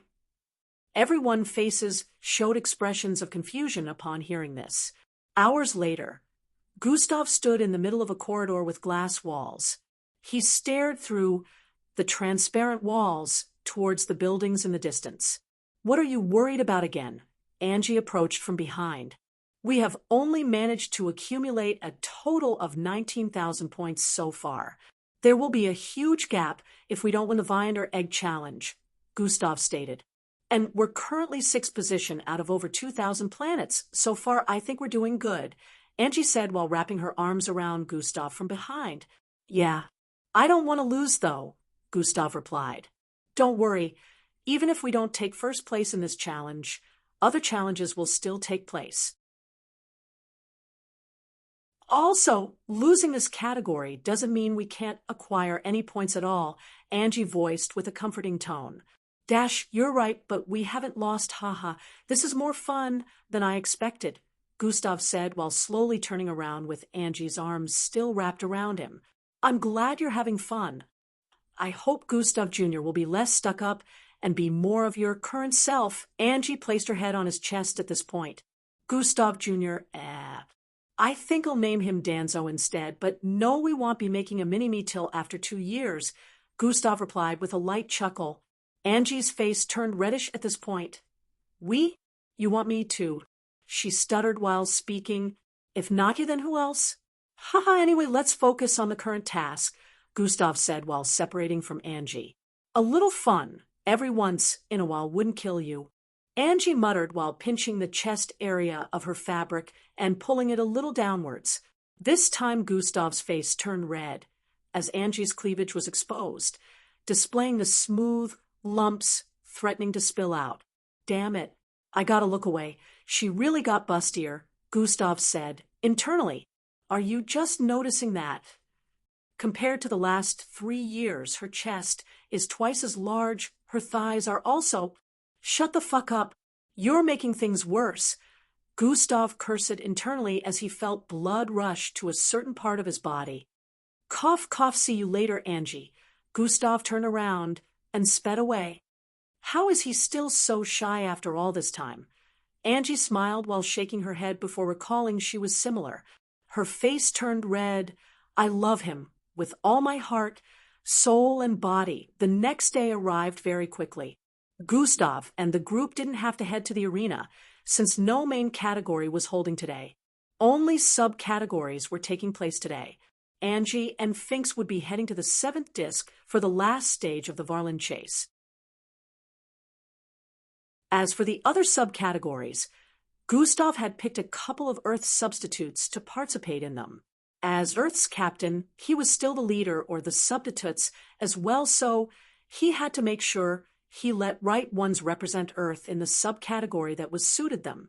Gustav wanted to witness the final stage of the Varlin chase in person, so he gave Eldris the task to take care of the rest. Fweiswish, com0/v/L/L/bin// net on a large screen towards the east. A group of species could be seen running from a bunch of black round creature with cat whiskers. The black round creatures with cat whiskers moved so quickly. Black streaks were all the screens could capture as they sped across the vicinity. Gustav, who witnessed the Varlins chasing the participants, was amongst the spectators who were able to properly follow the fast movements. They're already this fast in just 30 minutes? Glade voiced from the side. Yeah, that's more than 70 miles per second, Gustav analyzed.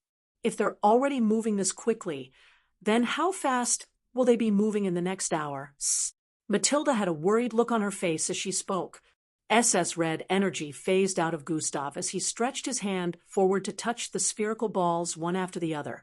A couple of minutes later, all of the balls had turned from purplish to dark red, while black electric arcs swam across it. The all emitted fierce, destructive energy which the air to vibrate intensely due to their existence. Gustav went back to his seating position after imbuing them with more energy and looked upwards before whispering. Combine. He snapped his fingers. Tsia, Tsia, Tsia. The spherical balls of destructive energy began to phase into one another at quick pace. With every combination, they grew larger and larger. A few seconds later, a gigantic building-sized orb had appeared. Thrya. The air sizzled with intensity upon the final product of the combination, causing weird reactions to the vicinity. Compress, Gustav voiced out. A space compression energy phased out of Gustav at this point, and the massive spherical orb began to reduce in size. Do you know what you just created? The system voiced with a slight tone of terror. A planet-destroying orb. Yes, I'll call it planet-desecrating ORB. Gustav decided with a tone of delight. You are crazy. That thing can destroy a planet almost twice the size of Earth. The system yelled.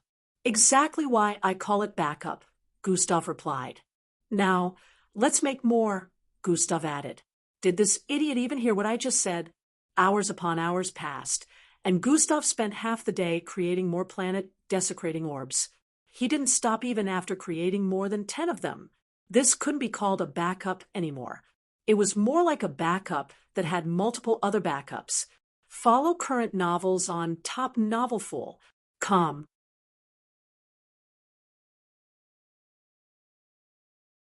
Chapter 1176. Within the light barrier that encircled the location, a silver streak suddenly cut through a forest area. Thryria, multiple black streaks followed about a second later, chasing after the silver streak. The silver streak soon arrived before the tallest tree within the forest area and sped across it. In less than a second, the streak arrived at the top of this 7,000 feet tall tree. Phew, it's getting tasking again. I need to shake them off, the figure with silver and pink hair, as well as 2 short horns on her forehead voiced. They're coming. SHS barely had a moment of rest as she spotted the approach of the black streaks once more. FYI, just like her, they scaled across the tree in a jiffy. However, before they arrived at the top, She jumped off. Thrih as her body traveled across the air. The Varlins were only just arriving at the top of the tree. I may not be able to attack them directly, but I can do this, she muttered while her entire figure gave off a silver glow. Thum! An outburst of silver-colored energy spread forth from her figure the instant she landed on another tree. Fwy, fwy, fwy, fwy. Trees began to topple one after the other, including the one she had just landed upon. She had to leap off once again. The instant she landed on the ground, which currently had visibility issues due to the dust she stirred from her initial action, she turned towards the west and sped away. Whoosh! As she sped away, her facial muscles squirmed a bit, making it look like her face would fall off, but a moment later, it went back to normal.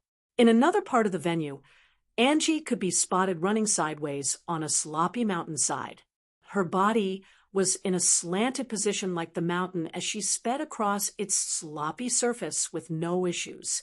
That cave would have been a good hiding spot if there wasn't a portal right there, Angie muttered underneath her breath. No Varlins could be seen chasing her, as she was moving at a speed that was more than twice theirs. Her feet were starting to cut lines into the mountain, so she decided to descend, so as not to split the entire mountain by mistake. Oh, well, this is still too easy, she muttered while speeding across a plain land.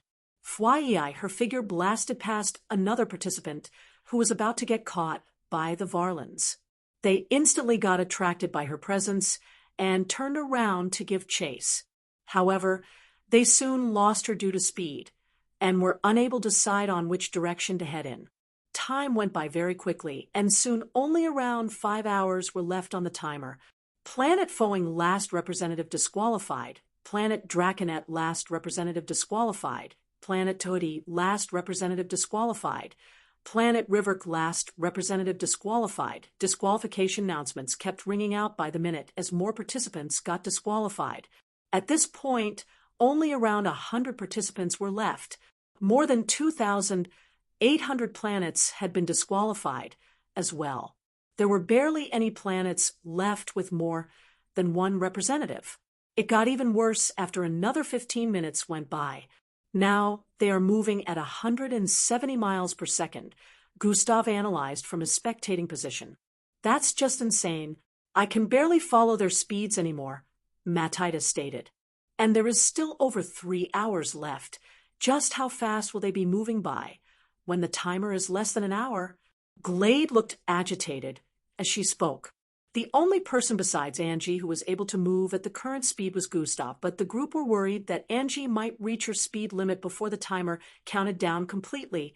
Gustav, on the other hand, was more concerned about how many Varlins would be in there with them in the next hour. Currently, there were about 6,000 Varlins that had appeared from the portals according to Gustav's calculation. He felt that the participants left would soon run out of space. By the time the Varlins filled everything, there wouldn't be any more room for movement, which would eventually lead to disqualification. Pialpha and Dialpha, no one Gustav calculated that with the current rate of disqualification, less than 10 participants would be left in the next hour. And he wasn't wrong. 251. 27, Rho Alpha Dialpha and Nu Omit was going just as Gustav predicted.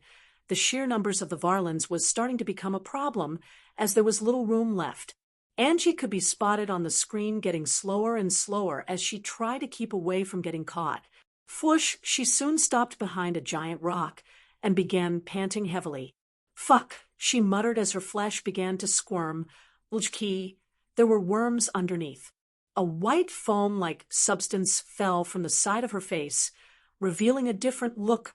Gnashing her teeth, she quickly sped forward as a bunch of Varlins arrived at her location. Bam! One landed from the air at her initial location. Fly, as they bolted forward to make contact. She swerved repeated across the place. However, her figure suddenly glitches as she felt her speed getting sapped. Her left horn melted from her forehead as she tripped and tumbled across the ground suddenly. The instant she managed to get herself up, she had already been surrounded by the Varlins. Minutes later, Finks was teleported out of the venue. You did well, Gustav praised, as he passed an energy snack to Finks. Asterisk, sigh, asterisk, I could have tried to hold on longer, she muttered while receiving the snack. You did your best, now the rest is up to Angie, Gustav added. Finks had gone back to her original look after getting caught by the Varlins.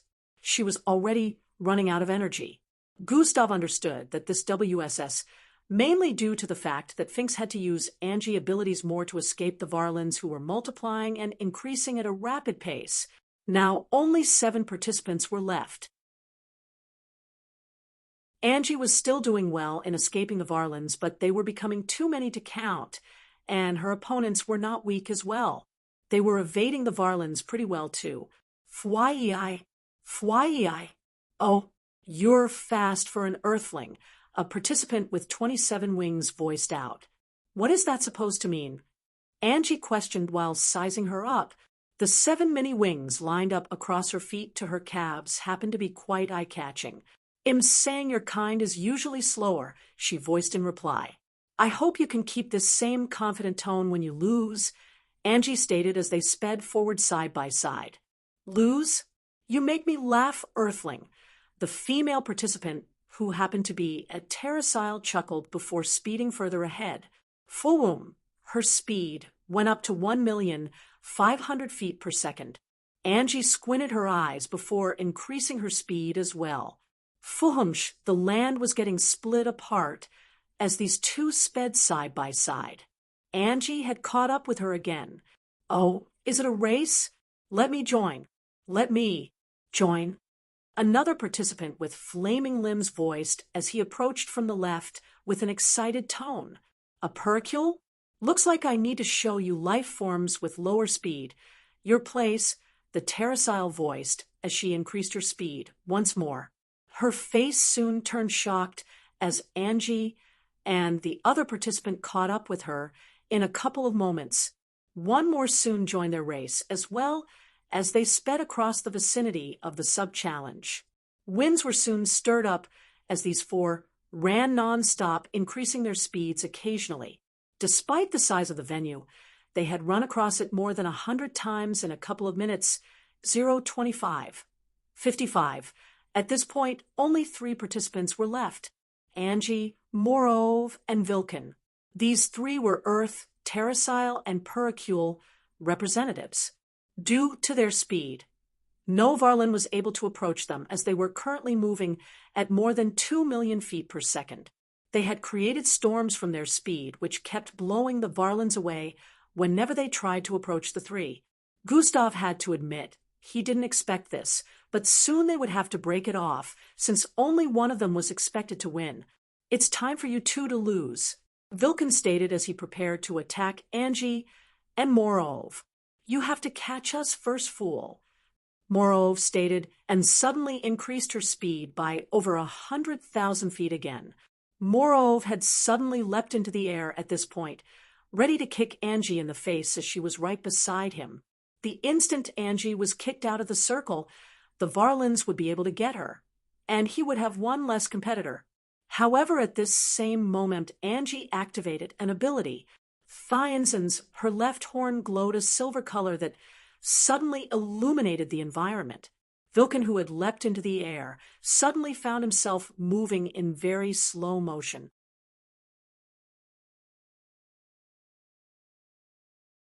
Chapter 1177, Losing Consciousness. Huh? He expressed his confusion as Angie suddenly sped off while the heavy winds created from their speed blew him out of the circle. Thiensen's, her left horn emitted a silver light that suddenly illuminated the environment.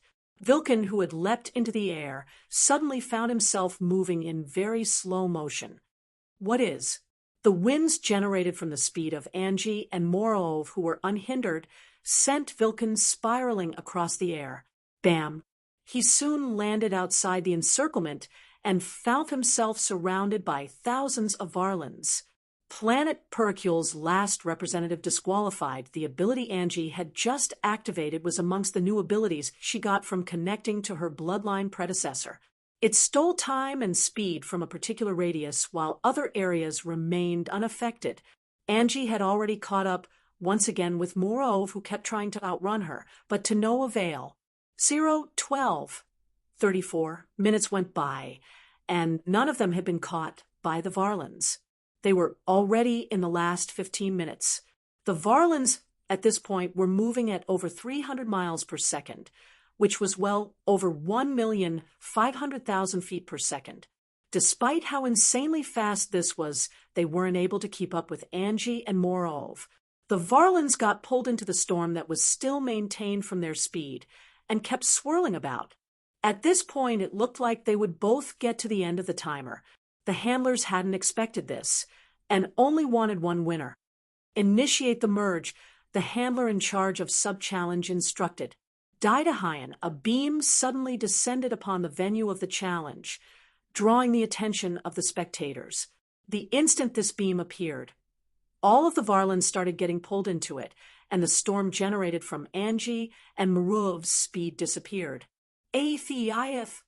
A loud roar rang out from within the beam the instant all of the Varlans got sucked completely into it. The beam disappeared in the next moment, and everyone could see an enormous Varlan in the middle of the venue. It was up to 3,000 feet tall with a long 400 feet long tail and massive whiskers.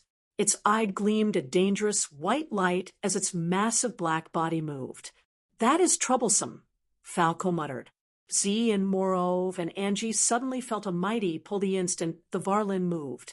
It suddenly appeared in front of them with its massive paws swinging downwards. FYI, Angie stepped towards the left instantly, barely missing the paws as they landed on the ground.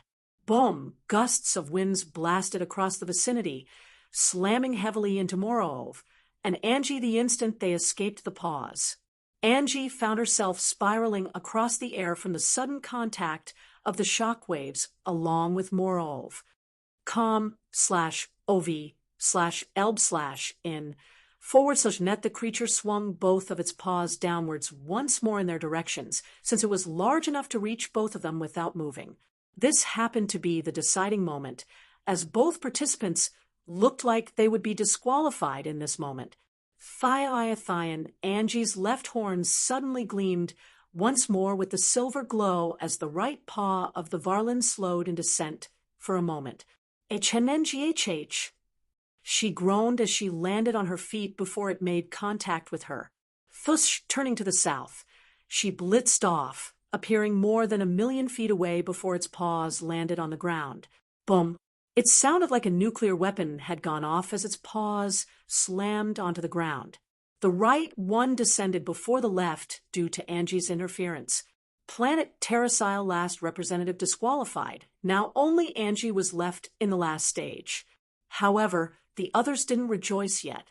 Morov got disqualified because the rules of the challenge did not allow flight, which meant she was incapacitated till she landed on the ground. The massive Varlan didn't let her land before it got to her, and now that only Angie was left, it could focus on her alone. 07, 31, the Varlan chased after Angie and caught up in a jiffy. It began slamming its paws down occasionally to disrupt the entire environment. Whenever this happened, Angie's entire figure would be thrown into the air, and the Varlan would try to catch her in midair. However, Angie would take away part of its time and speed, giving herself the opportunity to escape. This happened over and over and over again till only a minute was left. 0:59. At this point, Angie was weary and blood was oozing down her nose and forehead. She had nearly drained herself completely, repeatedly using that ability. "Come on, Angie, less than 1 minute left," Glade voiced with a look of hope. The last few seconds were like days to Angie as time slowed down for her and the creature. Her vision was turning blurrier by the millisecond, and she could feel her head was heavy.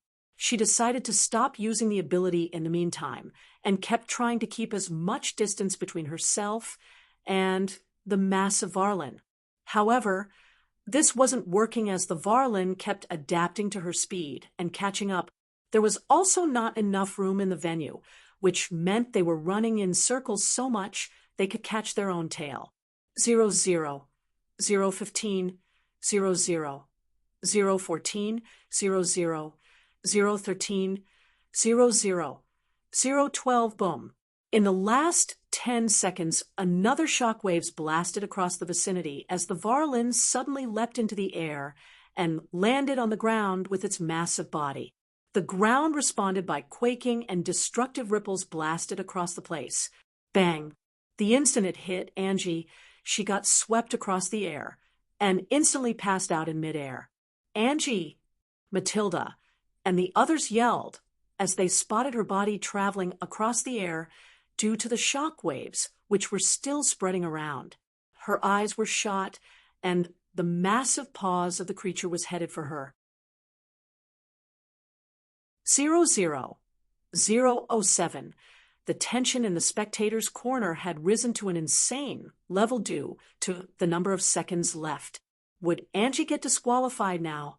0-0, 0-06. The paws were only inches from making contact with her when mental manipulation has been activated. Wake up, Angie. She suddenly heard a familiar voice in her mind, causing her to open her eyes at the last moment. Thia, a silver glow suddenly coated the tip of Angie's right horn this time, and an unexpected phenomenon occurred. As the silver glow from the tip of her right horn spread across the vicinity, the massive Varlin paw suddenly paused along the rest of its body, then began to reverse. Its actions began to reverse, with its paws rescinding and its leap into the air retracting along with the effects it brought. The distance between Angie and the creature suddenly increased as her right horn glow disappeared. Core! She coughed out a mouthful of blood as she sped forward to further increase the gap between them. I still can't use it. Seconds later, the Varlin chase last stage has ended. Earth wins, plus 700 points to Earth. Loud cheers reverberated across the vicinity as Angie's unconscious figure was teleported out of the venue.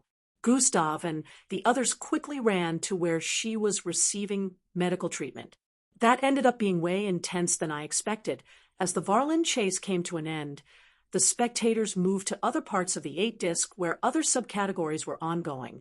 Other subcategories had long begun, but Gustav wasn't interested in spectating their substitutes. At the moment, he stayed in a room with Angie laying on a bed. She's still unconscious. Eldris walked in. Yeah, Gustav replied. Should we get a substitute to replace her for the Viand or Egg Challenge tomorrow? He inquired. No one can replace her, but just in case, yes, we should have someone with speed abilities ready to substitute with her for tomorrow, Gustav responded. I understand. When do you think she'll wake? Eldris said with a disturbed look. I don't know. She used something she shouldn't have. Gustav's face surprisingly looked unbothered despite how he was feeling at the moment. The time rewinding ability, right? Eldris muttered. Gustav nodded in response. Her body doesn't seem accustomed to such power. Now, my little Sheila. Great-grandpa will pay up okay. The aura of sharpness around Grand Commander Cheyenne reduced as he pat Sheila on her head. How are you two even related? She's. Timmy voiced out with a look of confusion. In black doesn't mean G Grandpa. Isn't my relative, you fool. I was just born with a different skin color, Sheila yelled out. Oh. Timmy nodded in response. Anyways, it is time for you all to gear up for ISOP, Grand Commander Cheyenne announced. I have assembled a technological team specially tasked with assisting you all in this. Your spacecraft will be ready to leave within the hour, Grand Commander Cheyenne added. This is an amplifier. You all have 4 amplification shots before it runs out, so make sure you make use of it wisely during ISOP. A bolt in suit shell, healing meds. Follow current novels on top novelful. Com.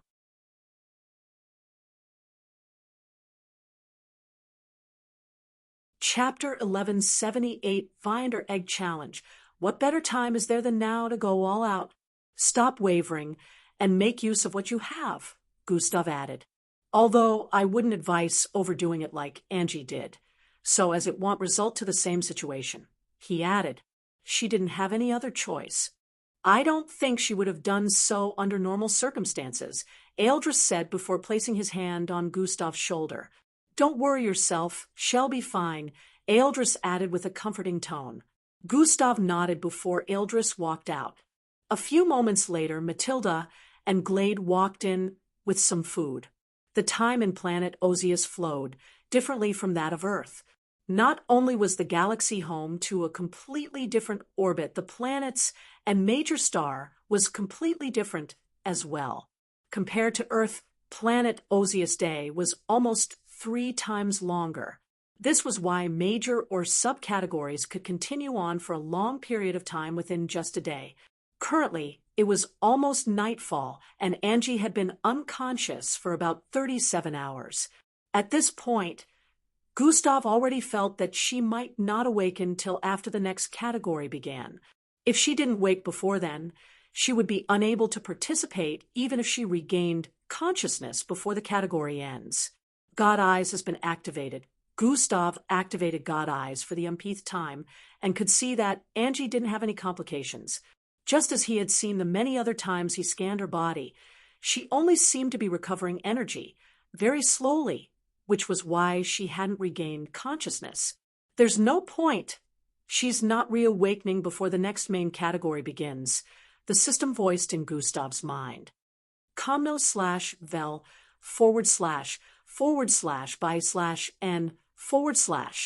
Net, is there a way to speed up her recovery? Gustav inquired. There is, but I think it's best to let her recover naturally. Her body will naturally come back stronger, so long as there is no outside interference, the system replied. All right then, so long as she is okay. Gustav softly caressed Angie's silver hair as he noted internally. You have to take her out of your plans, at least for now, the system voiced internally. That's the only option. This makes things a little more difficult.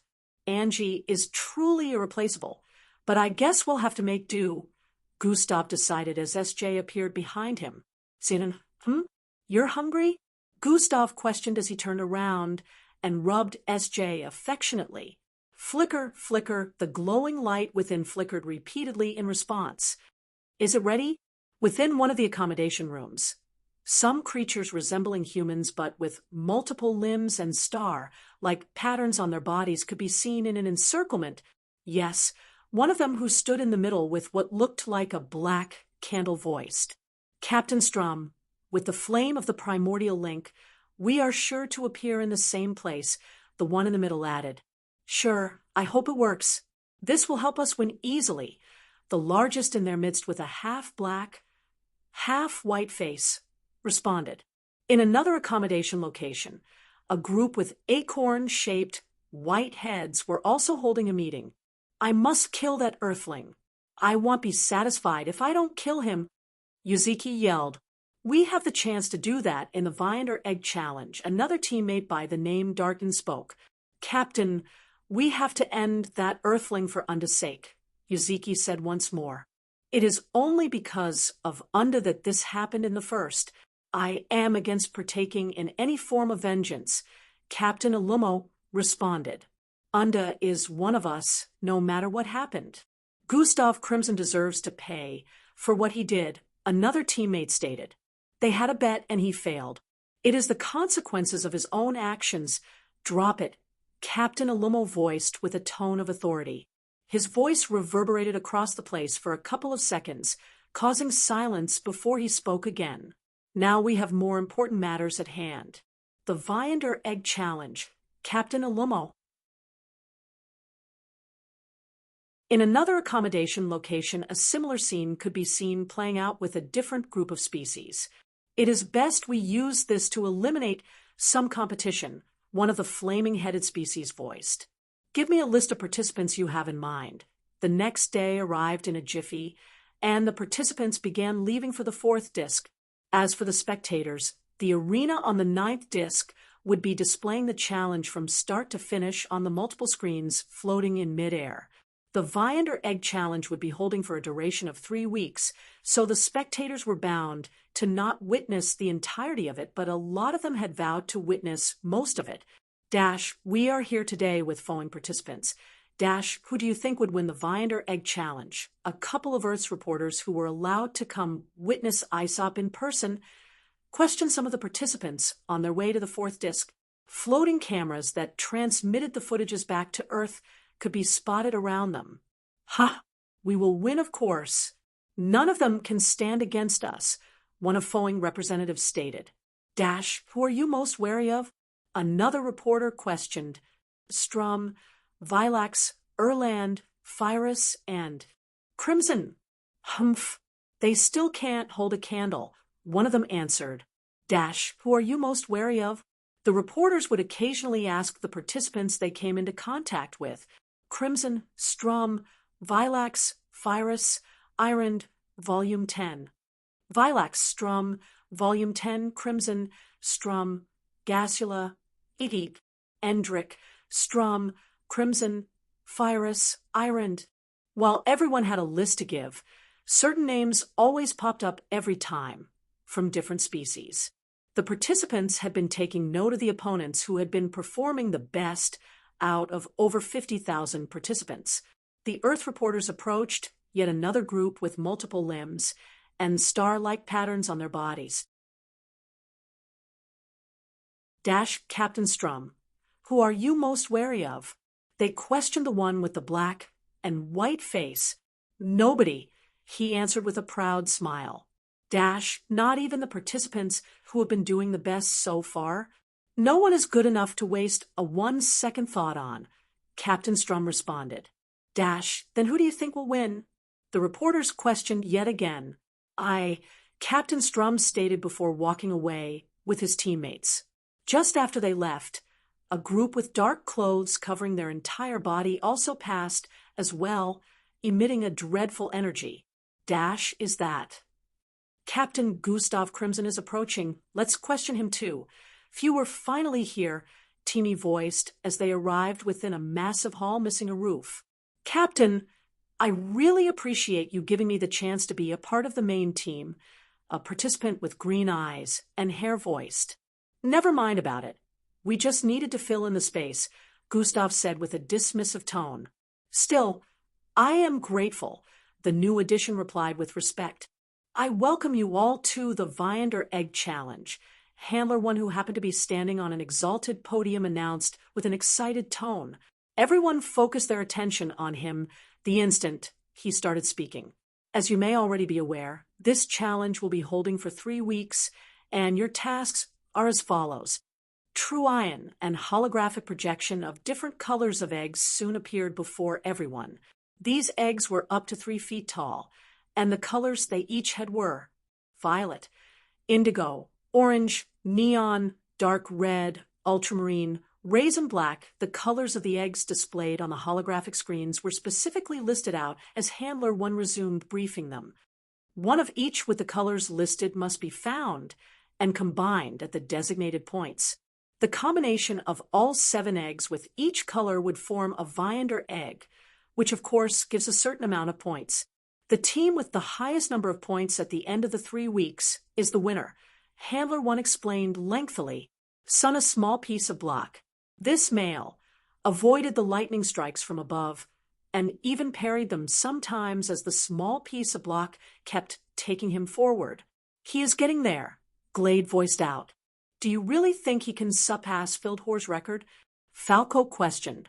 Doubt it, Timmy and Glade responded at the same time. They briefly glanced at each other before turning away. On the screen, a golden-colored lightning bolt suddenly descended from the sky and landed right in the turbulent sea. Fuhum, the sea suddenly rose with intensity, throwing the purple-haired male high into the sky. The piece of block kept spiraling intensely in the air as he reached out to grab it. However, before his hand could make contact with it, Thrara, 7 lightning bolts descended from 7 different positions in the sky and struck him down. Bam! His figure evaporated in the next instant, and a display of game over was shown on the holographic screen. Some of them let out disappointment sounds as a figure who was standing up ahead pulled a transparent helmet off his head. This was the same person who had been displayed on the holographic screen. He had a face full of smiles, even though he was a bit disappointed as he approached the group. "I tried my best," Dennis voiced out. "Yeah, you tried." Some of them nodded. "I will break the record." One of them, who was flat-faced, voiced out with confidence. "We should probably go and join the others in training," Falco said to Timmy and Glade. Follow current novels on topnovelful.com.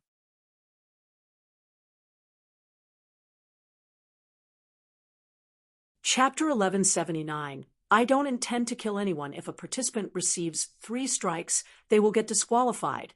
With this announcement, the faces of many participants flashed with a dark expression. Handler 1 mentioned how a participant would be instantly disqualified if they were deliberately trying to kill or successfully murder another participant, as opposed to it being a mistake. After Handler 1 mentioned a couple more things. Xian, fluorescent glowing doorways began to appear all over within this massive roofless hall. Once you go through the light, you'll arrive within the venue, but, as mentioned earlier, you all will be scattered across the 4th disc, Handler 1 stated. Let the Viander Egg Challenge begin. The participants began to move towards the glowing doorways closer to them, despite Handler 1 mentioning they would end up in different places. Groups still went in together. As Gustav and the others moved towards the one closest to them, another group followed right after. "It's time," Gustav voiced as they approached the light. "Remember the plan, guys," Aeldra stated. They all nodded with serious expressions. "We'll be waiting for the link," he said to Gustav, and they headed into the light. "Gustav Crimson, you will Gustav heard a familiar voice trail off as he disappeared into the light. "Looks like someone intends to use the Viander Egg Challenge as cover to try to eliminate me," Gustav thought as his figure continued to sink into the light. "Looks like your nice streak ends here. I don't think you've gone this long without killing anyone." The system replied internally, "I don't intend to kill anyone." Still, so stop with the instigation. Gustav announced internally, "Oh, we'll see about that." The system chuckled. Gustav. In the next moment, Gustav found himself falling from a sky with ice clusters. Bang, bang. His body slammed into some frosted clouds that remained in a stationary position in the sky. Parts of them instantly came crumbling down. "Looks like the 4th disc is extremely cold," the system voiced as Gustav began to leap from ice cluster to ice cluster. "Yeah, the North Pole pales in comparison to this," Gustav stated as he leapt off another icy platform. Fwaiwiai, his body began to free fall unhindered, and now he could finally spread his perception. An area of ice rocks. "Interesting," Gustav muttered as his senses spread across the vicinity. He could sense the frost-covered grounds, and then multiple icy rocks scattered across the place as he descended. His senses were still spreading, so he was slowly picking up on more of the terrain while descending from the sky. There's fire? Bang. Gustav soon landed on a 200 feet tall icy rock, causing it to crumble. How is there fire in such a place? Gustav turned to stare northeast as he sensed this. From what he sensed, it wasn't coming from a person instead. The source seemed to be something unexpected. This, of course, drew his attention as he turned in its direction and began to head there. The icy rocks mostly were around 200 to 500 feet. They weren't very tall. Fwoosh, Gustav sped towards the direction he sensed the flames and arrived on a high terrain where he could spot a 1,000 feet tall tree in the distance. This tree was ablaze with blue flames that looked undying, but the white leaves on them didn't seem affected in the slightest as well. Gustav could see that right in front of the tree was the entrance to a completely ice cave where multiple icicles could already be spotted. "Looks like I have company," Gustav muttered while squinting his eyes as he spotted 3 participants walking into the cave that seemed to lead further underground. What was more unnerving was they were teammates. It turned out these 3 had arrived here together. So much for separation. Some insane luck they have, Gustav muttered as he spread his senses further out. Gustav's perception was currently so great that he could cover up to 3/4 of the Earth. However, the fourth disk was more than 30 times larger than Earth. With the current challenge, the dimensional expansion machine had been used to make it an even larger land mass. It was impossible to tell how big it was presently. Despite how far Gustav spread his senses, he couldn't find a single Earth participant. Unfortunately, he discovered there were more participants in the vicinity who were headed in this direction. The eggs tend to be found easily underground than in other places. Gustav recalled one of the things Handler 1 mentioned as he glanced at the icy cave entrance up ahead. Whoosh, his figure disappeared down the path and into the cave in the next instant. Why the hell is it so cold? Glade cursed as she conjured a red glowing jacket around her figure. As she tried looking around, all she could see was a thick layer of fog that affected her senses. All she could tell was she was on a sloppy terrain. Bam. Ha! Who the... She was about to curse as her figure bumped into someone when she noticed who it was. You again? Teamy voiced with a look of shock. Dash, that's my line dweeb. How are you here too? She questioned. Don't tell me we somehow got linked again because of that? Teamy forehead scrunched. Yeah, it is the only explanation. Glade found herself agreeing with him. Humph. They both pouted before turning to face separate directions. We should get moving and at least gather something before Gustav Link. Teamy turned to the east and began walking forward, while Glade turned towards the west and performed the same action. Huh? Huh? They both paused at the same time before turning around. Where are you going? Bastard, I should be the one asking you that. Let's go this way. No, let's go this way, dummy. They both argued for a bit before playing a game, and finally deciding to head south. You lost, Teamy voiced as they walked away. You too, idiot, Glade replied while her tail rose in frustration. Would it kill you to be more ladylike? Ladylike? What's that? Is it a training regimen? Facebomb. They both soon arrived outside the foggy area after traveling for a bit. Just as suspected, they had been on a sloppy terrain all this time. As they arrived outside the fog, they realized they had been walking down a frosted hill. At the bottom of the hill were buildings of sorts made from ice. However, there weren't just buildings up ahead, there were also people. Phew, both of them activated their bloodline at the same time, causing their bodies to emit reddish glows. You ready? Teamy questioned. Yeah, Glade eyes squinted upon response. Let's go. Atop what seemed like a frosted statue, a teenage-looking kid with dark, curly hair could be spotted in a squatting format. He looked down upon a terrain filled with icy mountains. The frosted statue was shaped to resemble a bird with 4 massive wings. It was very large and seemed to be resting on a mountain top as well. This reminds me of there. The dark, curly-haired figure muttered. A green dotted glow appeared on his forehead in the next instant, along with a familiar voice. Indeed, but the frosted medieval kingdom was a much pleasurable sight compared to this. Husarius' voice rang out. Bang, bang, boom. The sounds of collision rang out as a battle played out in the distance. Well, this is to be expected, since they landed together in a location that happened to have eggs on display in the frost, Endrick voiced, as he kept watching the battle between a couple of participants. Do you intend to take the eggs? Husarius questioned. I do. Once someone wins, Endrick replied. I hope you are aware that you are not the only one waiting, Husarius voiced. I am. In the end, it will be a matter of speed and timing, Endrick responded once more while his eyes darted across the vicinity. Bang. Talk about inconvenience, Eldris mumbled as he slowly retracted his fist from the gut of a white spider-like creature. What a way to spawn, right? He replied from the side as snapped his finger. Thur, bam, thry, bam, thry. Bam! 6 vortexes opened above them, and creatures' boxy parts began to fall from them. Limbs, skull, teeth, internal organs, and the likes just kept raining down. You say it like it's a video game. Eldris chuckled upon hearing EES response.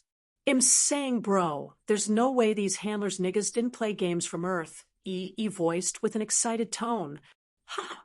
That may be the case, but then we have to gather any color of eggs we can find before Gustav's link.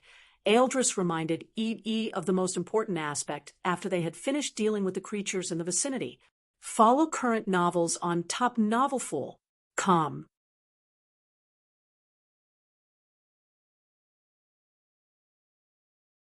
Chapter 1180, Acquiring 4 Eggs. Ha! That may be the case, but then we have to gather any color of eggs we can find before Gustav's link. Eldris reminded EE of the most important aspect after they had finished dealing with the creatures in the vicinity. Which way do we go from here? EE asked as he looked around. All he could see was a long, flat terrain of frost. Nothing could be spotted in the vicinity for miles. I think this place is an original location on the real map of the 4th disc. Look at those markings. Eldris called EE attention to some engravings on the frosty ground a couple of feet south. I didn't check the map, since Gustav said it would be switched, EE replied. He did, but he also said some locations might remain original. We just might have spawned in one of them, Eldris pointed out. So, are we heading south? EE questioned. No, we have to head north. We should find some lowlands in that direction, which increases our chances of coming into contact with eggs, Eldris clarified. EE nodded, and they began to head forward after the agreement. This must be one of those points. Elevra stood before a 10-feet-tall machine with 7 spherical-shaped slots on its surface. The machine had a hole atop it and was shaped to look similar to a funnel. Elevra happened to have spawned very close to this, which was a bit surprising to her. I need to gather some eggs first. She turned around while looking around. She noticed she was currently on an unknown ice summit, and right behind her were multiple holes on the icy mountain. Elevra stepped forward and stopped in front of one of the holes, which was large enough for 2 people to jump in. The hole looked like an icy slide that led somewhere within the mountain. This made Elevra intrigued. She turned around once more, observed the vicinity, and could only see white, frosted mountains in the distance. Elevra stepped forward after her inspection, dropping straight into the icy hole. SSHSHHSSHSHHSHHSHHSHH. Her body slid down the icy opening as she found herself within a dimly lit space. Blue. Gustav squatted before a 3-feet-tall egg. He was within a dimly lit ice cave. All that could be seen in the vicinity were rough, icy walls, displaying the reflection of the environment along with rays of light from small spaces above. One could occasionally spot a cluster of icicles hanging from the cave ceiling, as well as spotting some of them on the ground in specific areas within the cave. "I'll take this." Gustav picked up the bluish egg and tapped on his storage button. Sing, the egg disappeared, and he turned to the side to carry the rest of the colored eggs in the vicinity. In the next instant, and he began walking forward. "Do you intend to use the colored egg for what I think you will?" The system questioned. "Most likely," Gustav replied as he continued stepping forward while inspecting the environment. He was well aware that eggs he took were not a part of the required eggs for creating a vine or egg, since they had a different color to what was expected. However, he had his reasons for acquiring it. Gustav's senses had already spread across the entire cave, so he knew the exact direction to head in, so as to get more eggs. However, it would seem he wasn't the only one who was aware of where the eggs were located within the cave. Gustav could already see the figures ahead of him, heading in the same direction as he had in mind. The cave had multiple chambers and spaces. It was easy for a person to get lost here, since the paths below would lead to 3 separate areas at once, making it difficult for a person to pick which direction to head in. Gustav, on the other hand, had chosen the left, and right entrances to different chambers, and for the last one, he was supposed to go left, which would help him end up where another set of eggs were located. Just as expected, the trio ahead of him also went left. Gustav arrived a couple of feet away from the entrance to the next chamber and felt a presence awaken. I didn't sense that initially. Gustav's eyebrows creased as he moved towards the side and focused his perception in the direction of the presence. Paddock Jilaw Slabita Venri Labashaba Ori. The alien participants celebrated as they spotted the numerous eggs embedded in the northern part of the icy walls. They couldn't hide their excitement, as they saw the eggs bore the required colors for making a viander egg. Ukashik Tahilu Vavi Labi Saju. Let's get them out of the ice and mark this area so we can come back here. The participants with massive transparent wings flew towards the eggs embedded in the icy walls. Just as one of them placed their hands on an egg, a loud rumbling reverberated across the vicinity. It was accompanied by a mighty roar that caused the cave to tremble immensely. Ice fell from the ceiling area as the ground split open in some areas. The participants were alarmed, but before they could react, a massive furry head phased out of the ground and instantly ripped off one of them left arm. Cool. The participant screamed in pain as green blood poured out of where his arm was initially situated. He had been lucky enough to get the help of one of his teammates who flew with speed and dragged him away in time or his entire existence would have been swallowed up. Thwish GBBLLBBLL as the cave rumbled intensely. The presence that had been hidden underneath the ground floor of the cave bursted forth with part of its body still hidden in the ice. The entire place turned foggy in a matter of moments as the participants tried to leave a small distance between themselves and the creature. It looked like a snake and a dragon without wings all at the same time, but happened to be very massive and whitish. It looked like it was made out of frost. One of the participants flapped their wings intensely, causing the fog to suddenly clear. However, the instant they did, they noticed the face of the creature was already right in front of them. Fortunately, his figure blurred as the face of the creature flew past him, while he appeared up to 100 feet higher than his initial position. Bang! The creature slammed into another ice wall behind, which just happened to be very close to where Gustav was hiding. Chunks of ice blasted across the vicinity as the walls came crumbling down. The entrance to the chamber became wider as well, revealing the presence of the person behind it. Ha! Ho-ho! Ha! The participants, as well as the massive creature, paused as they spotted Gustav with an unknown round floating object beside him which happened to be emitting a mysterious glow. What made them pause wasn't his presence or the presence of the glowing object floating beside him. What made them pause in their tracks was the blue egg in his grasp, which turned into a violet-colored egg right before their very eyes. As their eyes darted towards the ice wall on the other end, where the eggs with the required colors were embedded, they noticed some of them had been replaced with a different color. The blue egg Gustav was holding onto a moment ago was right in the space where a violet-colored egg was initially, and now the violet-colored egg was in Gustav's grasp. Hi, Gustav voiced with an innocent tone as the egg disappeared into his storage button. You-oh-hoo! The creature roared with intensity as it charged at Gustav. Get him! The participants yelled as well. Bye, Gustav said as he looked upwards. Lightning Blitz has been activated. Thria! His figure suddenly turned into a lightning streak as he blasted straight through the ceiling and disappeared into the sky in an instant. The creature missed Gustav by a few inches, causing it to roar more in anger.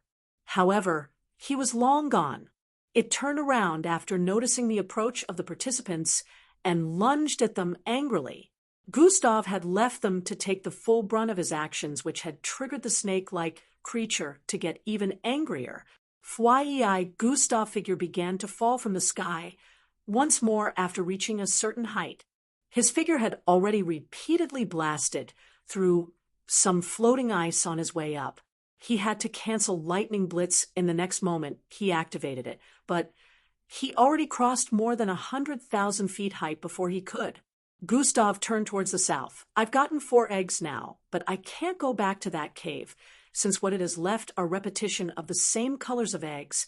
Follow current novels on top novelful.com.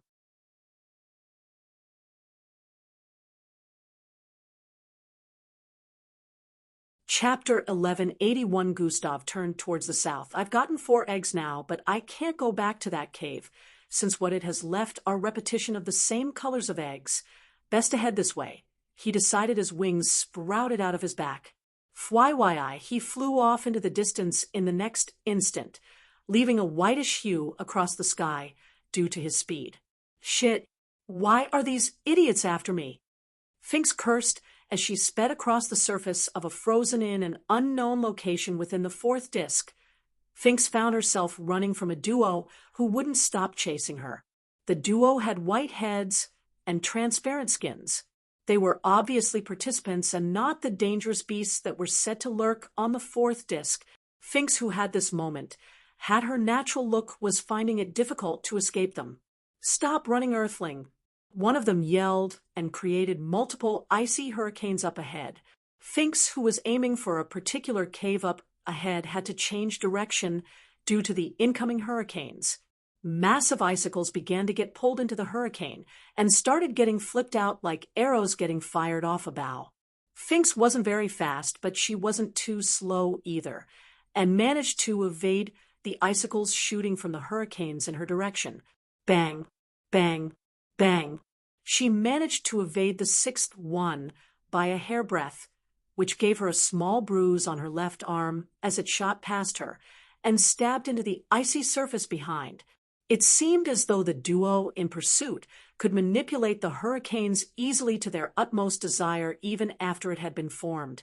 Finks kept running after changing directions and finally came across another icy cave entry.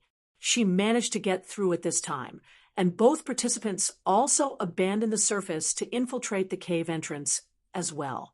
Close to a minute later, they came across another duo who were also participants, but from a different planet.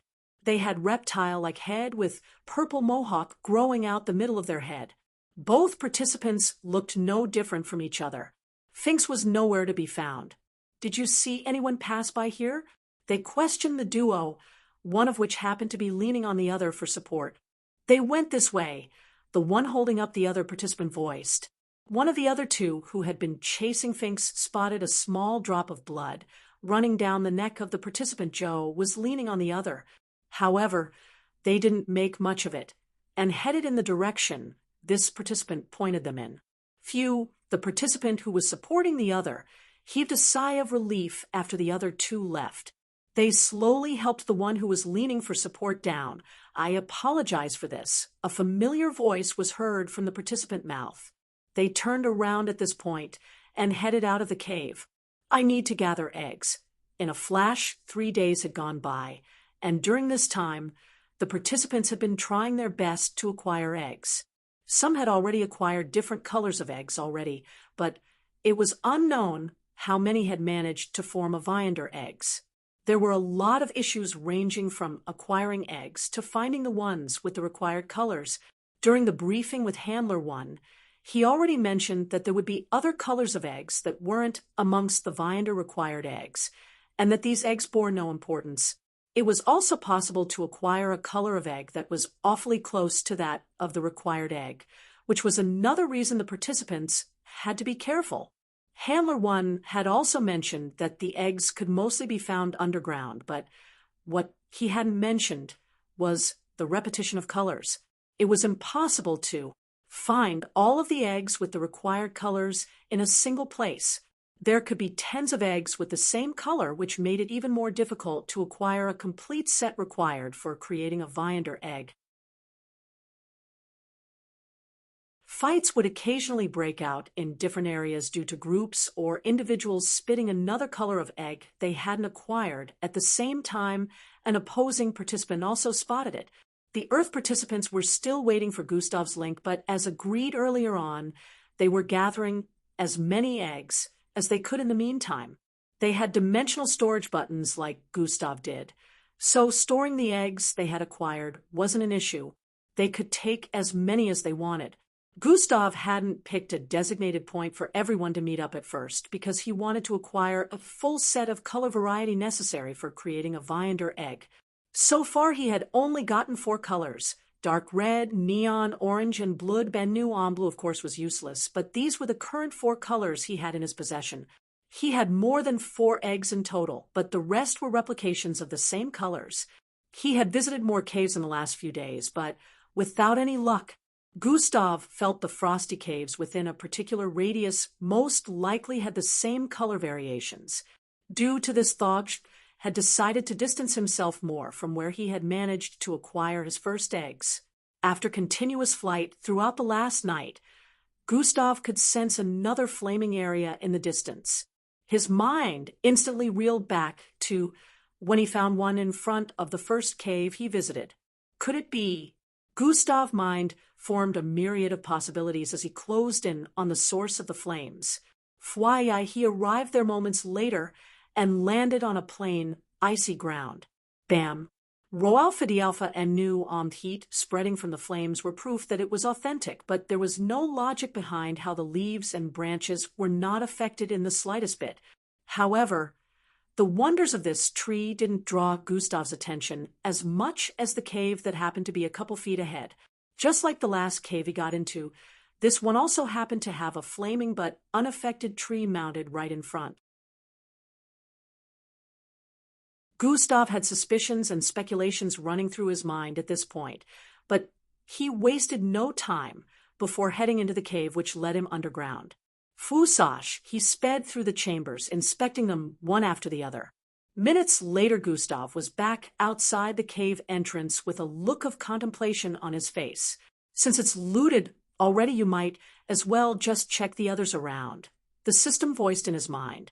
Yeah, but to prove my current speculation, I would need to find another one like this if I managed to find new colors within the ones around here, Gustav voiced out loud.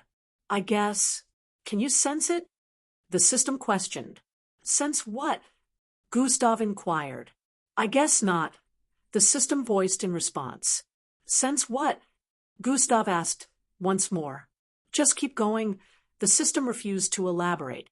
Gustav decided not to ask any more, knowing the system wouldn't spill, but he already had an idea of what the system was referring to.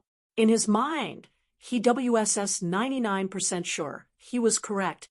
His figure blurred as he leapt into the sky. Boom! The ice caved in at his initial location as a ripple of frost blasted in every direction. His body traveled across a distance of more than 50,000 feet before he began to descend. Frosted rocks could be seen scattered across the vicinity as his figure descended. Bam! He landed at the top of an icy rock few moments later and happened to witness a battle ongoing between a couple of participants. Bang! Bang! Bang! Attacks were being hurled left, right, and center as the participants battled for reasons which obviously pertained to the eggs. Chunks of ice blasted across the vicinity, and the ground caved in multiple areas as powerful attacks collided.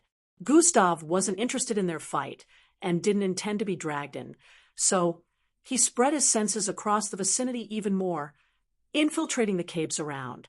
Unsurprisingly, there were other participants underground, and he also found out that all the caves around here connected to each other. God Eyes has been activated. His sight phased through the layers of thick ice and arrived underground, giving him a clear view of the chambers. Just like the initial cave he checked before coming here, he could see holes in the icy underground walls. These holes were the same size as the eggs, which depicted a single thing: the caves had been looted. Gustav heaved a sigh of disappointment after the discovery and was about leaving when he thought of something.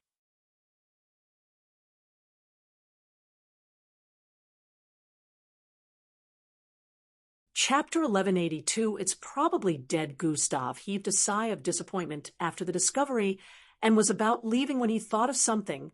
When did I become so nice that I'm willing to stay out of trouble instead of getting the job done? He wondered as he turned to stare at the 8 participants up ahead who were battling.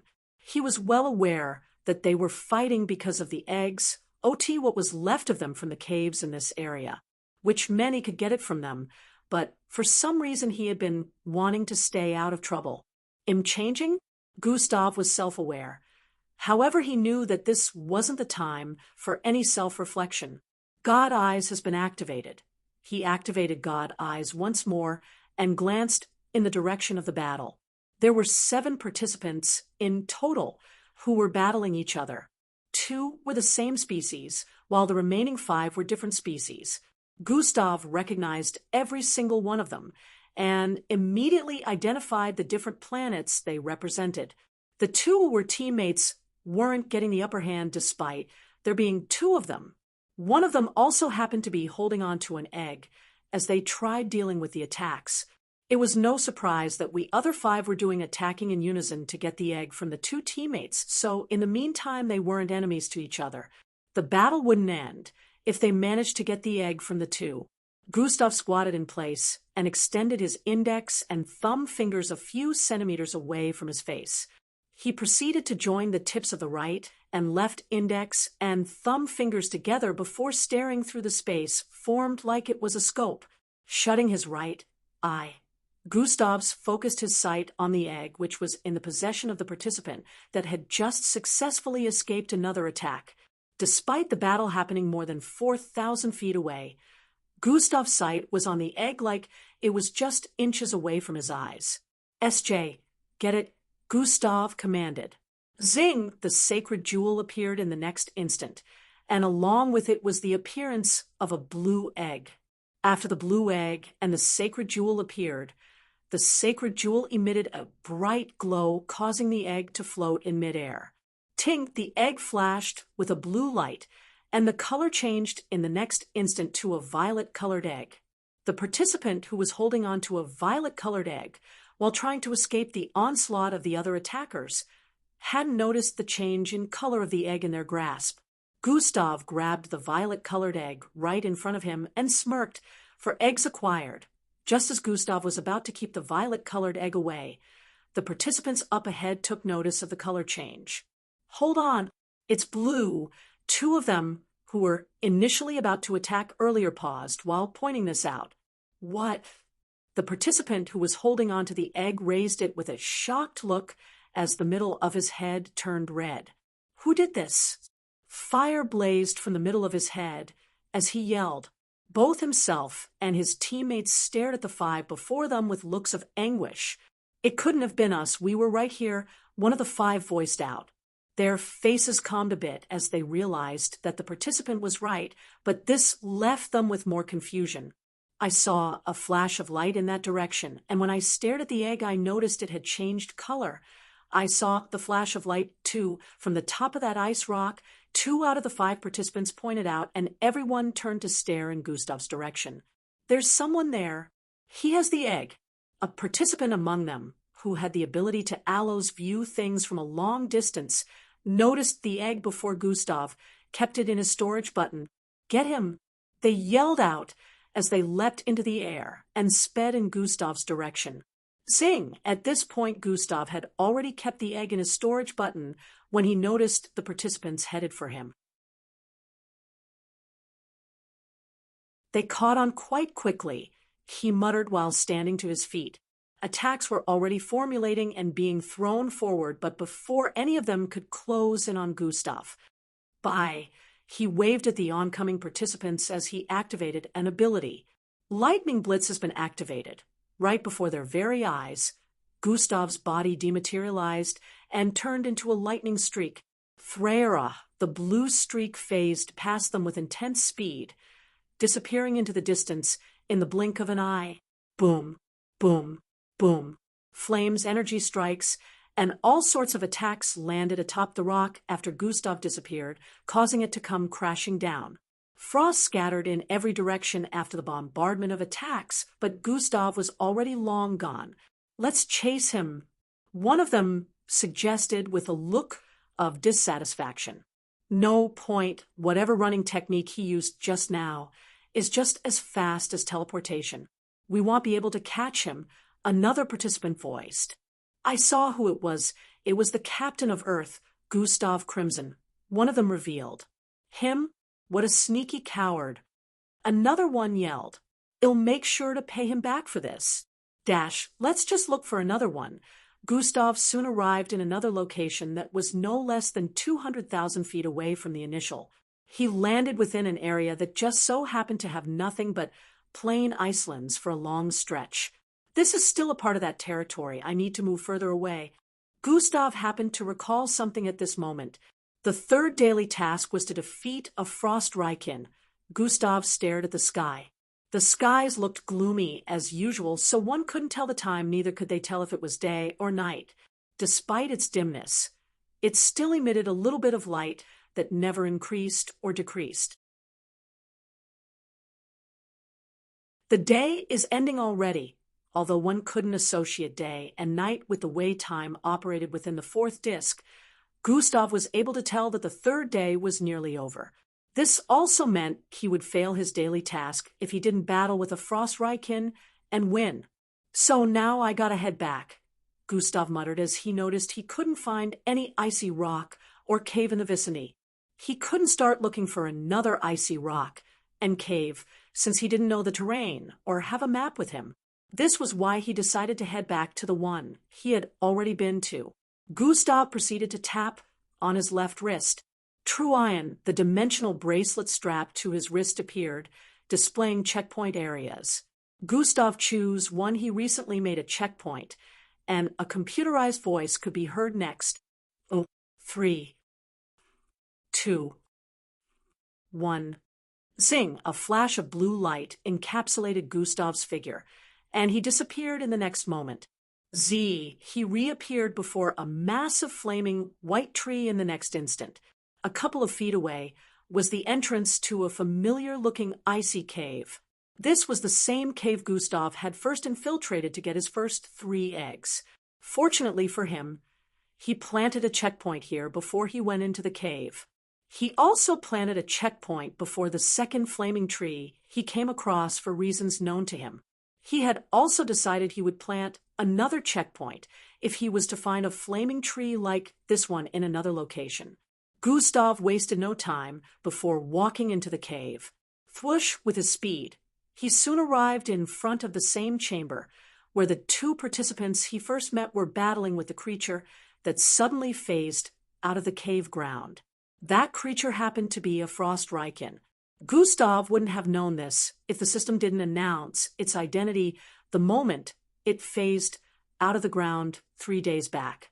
Gustav could see that the place still looked roughened up, with chunks of ice forming a small hill at a corner and a massive hole in one of the walls. Some eggs were still embedded in the northern walls, but these eggs were colors Gustav already possessed, so he didn't need them. However, he had to provoke the creature to show up, so Whoosh! Gustav sped forward and arrived before one of the eggs. He grabbed hold of it and pulled it out of its hole, expecting the creature to appear. The place was as silent as a graveyard even after more than 30 seconds had gone by. Gustav had a look of confusion as he jumped up a little and pulled another egg out of the wall. However, even after many seconds had gone by their WSS, no form of disturbance, neither did he sense any presence.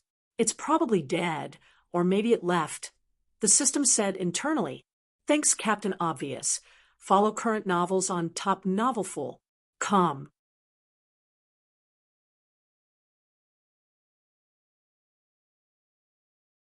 Chapter 1183.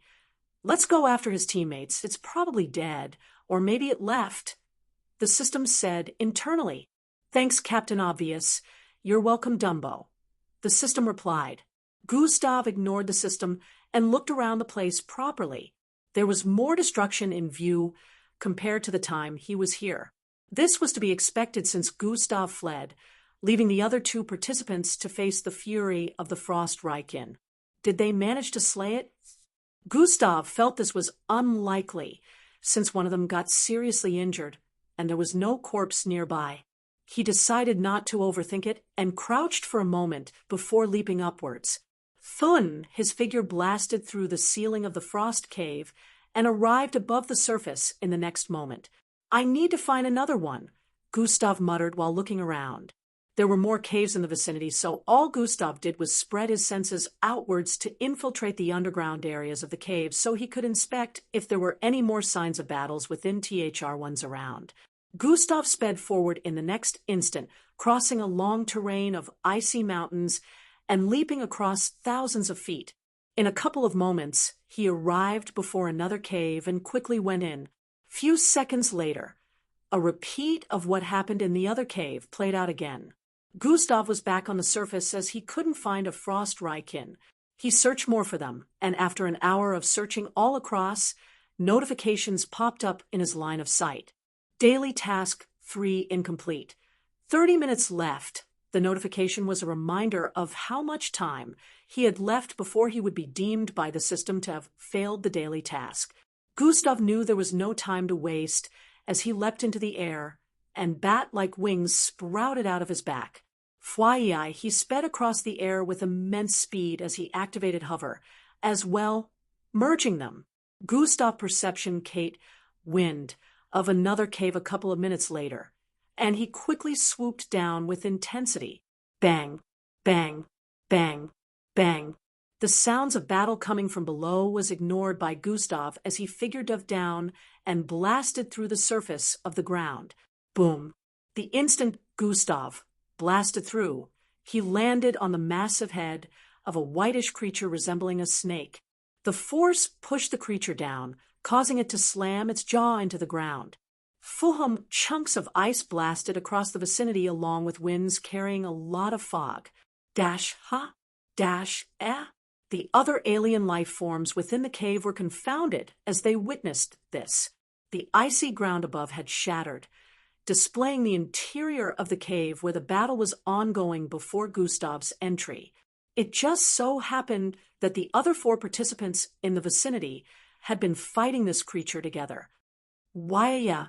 The frost Rykin roared as it lifted its neck forcefully, flinging Gustav off its head. Gustav did a flip as his body traveled backwards and landed on the icy wall at the end of the cave before pushing himself forward with his legs. Bang! The wall instantly came, crumbling down from the force as Gustav's body propelled forward at an insane speed while he activated another ability. Atomic manipulation has been activated. A 15-feet-long, milky-colored blade made of light particles appeared in his grasp as he swung forward with force. The frost Rykin opened its mouth, revealing a set of teeth that looked like massive icicles, and in the next instant, a storm of ice shot out of its mouth. Fuhum, the entire cave turned into a location of extreme weather condition as cold winds mixed with hail and snow spread across the place. Swish, swish, a milky light slashed through the disturbance repeatedly as a silhouette phased through with extreme speed, arriving before the mouth of the creature. Gustav swung the atomic blade upwards as he arrived underneath the chin area of the creature. Bang! The frost Rykin whole body was sent flying upwards upon contact, causing it to blast through the ceiling of the cave, which already had a hole due to Gustav's appearance initially. Its whole serpentine-like body with icicles for a crown swept out from underneath the icy ground and elevated into the air as it screeched in pain. Gustav felt the atomic blade didn't manage to so much damage due to the sturdy body of the creature. The force of the swing only managed to blast the creature into the air, but didn't do enough damage. Thump! Gustav leapt into the air through the larger hole that the creature's body had created, leaving the other participants in the cave with looks of confusion. Bang! Bang! Bang! The sound of more collisions rang out as Gustav assaulted the frost Rykin with a barrage of attacks. It couldn't move very fast in the air after getting separate from the ice below, so Gustav was able to easily catch up with it. Another cry was heard in a few seconds after Gustav cleaved a part of its crown off with the atomic blade. There's no time.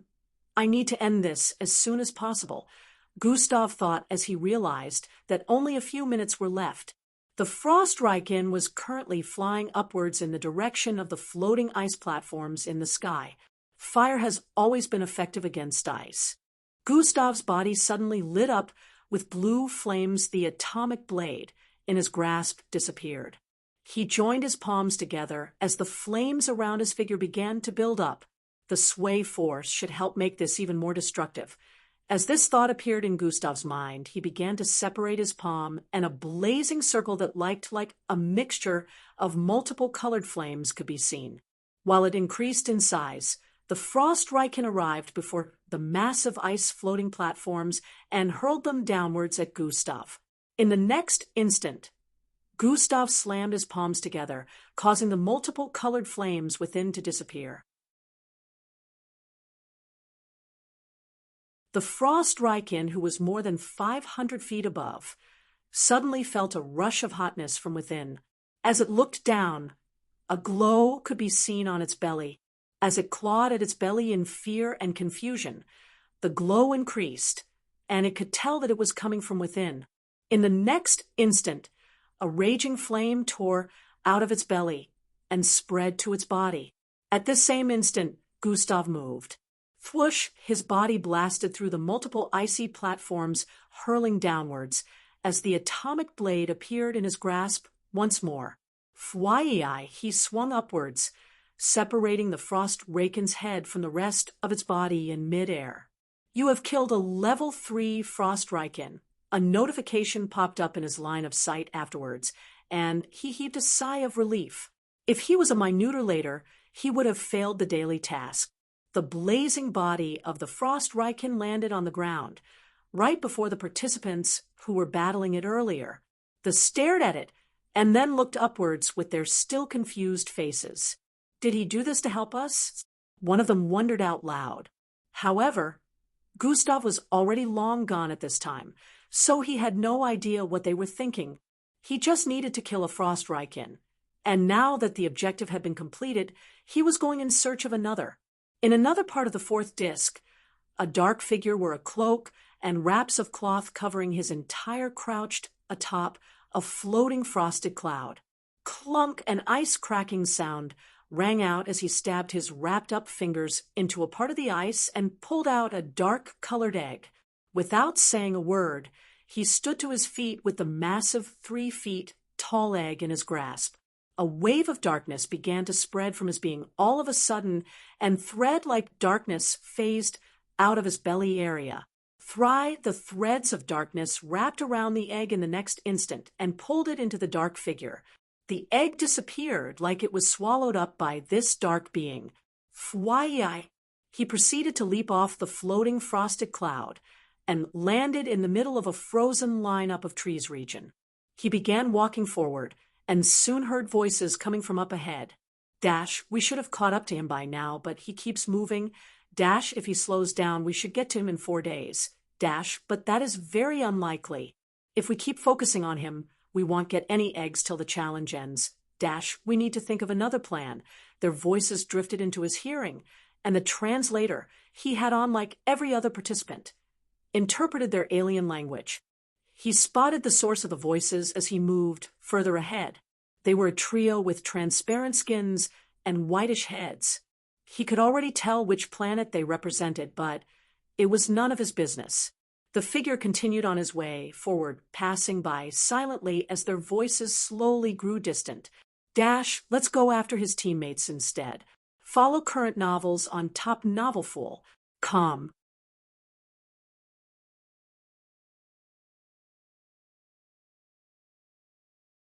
Chapter 1184, Young Adventurer. The figure continued on his way forward, passing by silently as their voices slowly grew distant. Dash, let's go after his teammates instead. In another part of the fourth disc, a figure could be seen speeding across the air, with a crowd pursuing from behind. The figure was a young earthling with curly black hair and a green dotted glow continuously bleeping on his forehead. Use blink to lose them, Husarius suggested. The Vatraint is restricting my use of space abilities. Endrick complained as he kept flying across the air on an invisible platform. Fwye, a pillar of green light shot past him as he quickly swerved towards the left to dodge it. This wasn't the only attack headed in his direction from behind, as multiple others were shot at him. Fwye, Fwaiwe red bolts of energy. Dark arcs, icicles, wind blades, electric charges. The crowd that numbered around 20 didn't stop hurling attacks at Endrick, who did his best to escape most of them, and counted the ones he couldn't dodge. "It'll trap him," one of them voiced from behind. A spherical-shaped net like glow suddenly shot forward with intensity from behind, once more. As its blue lines gleamed intensely, Endrick swerved to dodge it as well, but it suddenly increased in size, and Endrick found himself phasing through one of the massive net-like holes. The moment he was within the massive spherical net, he suddenly felt weakened. Endrick's eyebrows furrowed as he noticed the spherical net suddenly start to shrink the moment he found himself within it. Fwaiwe, he tried speeding forward so he could go through one of the holes in the net before it could shrink to a point where he wouldn't fit. Bam! Endrick's figure got blasted back into the entrapment the moment he arrived before a hole. It was like the massive holes in the net had barriers around them, preventing him from leaving. "This is not good. The more it shrinks, the more I weaken," Endrick voiced as he sent forth a wave of telekinetic energy to prevent the entrapment from shrinking further. A Drufferlock must be responsible for this. They make the greatest traps with their abilities, Husarius voiced. "I can't afford to be caught," Endrick stated. "It'll take care of the Drufferlock. Prepare to use Blink," Husarius voiced as the green crystal phased out of Endrick's forehead. The crystal floated towards one of the holes in the net behind and phased through easily. Within the crowd of 20 chasing from behind, the green crystal floated towards one of the figures who had squid-like tentacles for arms and orange-colored triangular head. They hadn't noticed the crystal on time as it flew speedily in a beeline, arriving before the Drufferlock in a jiffy. An immensely bright green flash suddenly spread from the system, blinding everyone's sight for a split second. In that split second, the crystal transformed into a greenish humanoid figure which sent a punch hurling at the face of the Drufferlock. Bang! The air shook as the Drufferlock, who was initially flaying its squid-like tentacles to control the entrapment, got sent flying backward. It immediately lost control of the glowing spherical net, which disappeared in the next instant.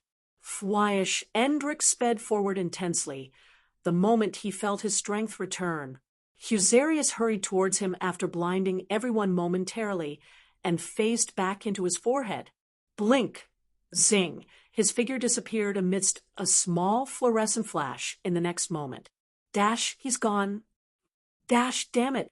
The figures behind cursed and let out voices of disappointment after Endrick managed to escape. Maybe the Vatrains are in partnership with him. Those lowlives. They must have betrayed us and let the Earthling use spatial abilities. We didn't, you fools. We got blinded just like everyone else and lost sight of him. The Drufferlock let him go. These motherless creatures. How can you blame us for failing to catch him?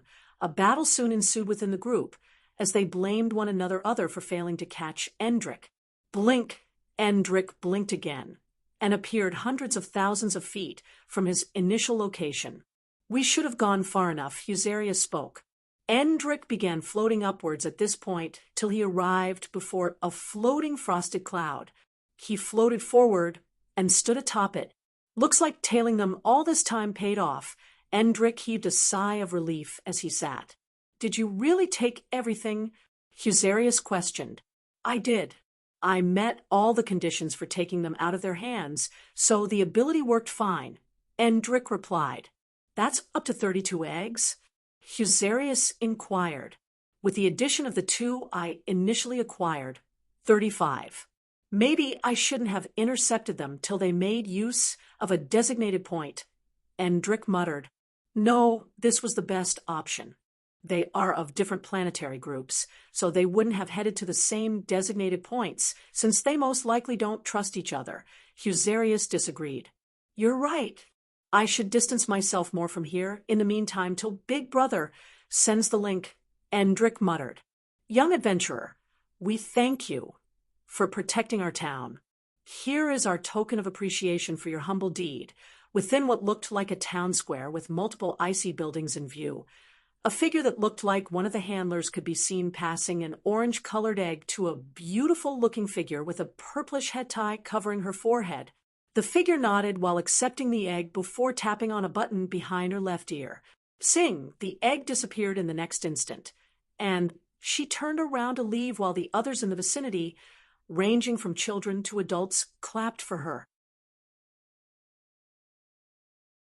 Elevra soon found herself outside the icy town, and when she turned around, a mist suddenly enveloped its entirety, and it disappeared. The tasks might not be very difficult, but they are very time-taking, Elevra mumbled as she turned back around.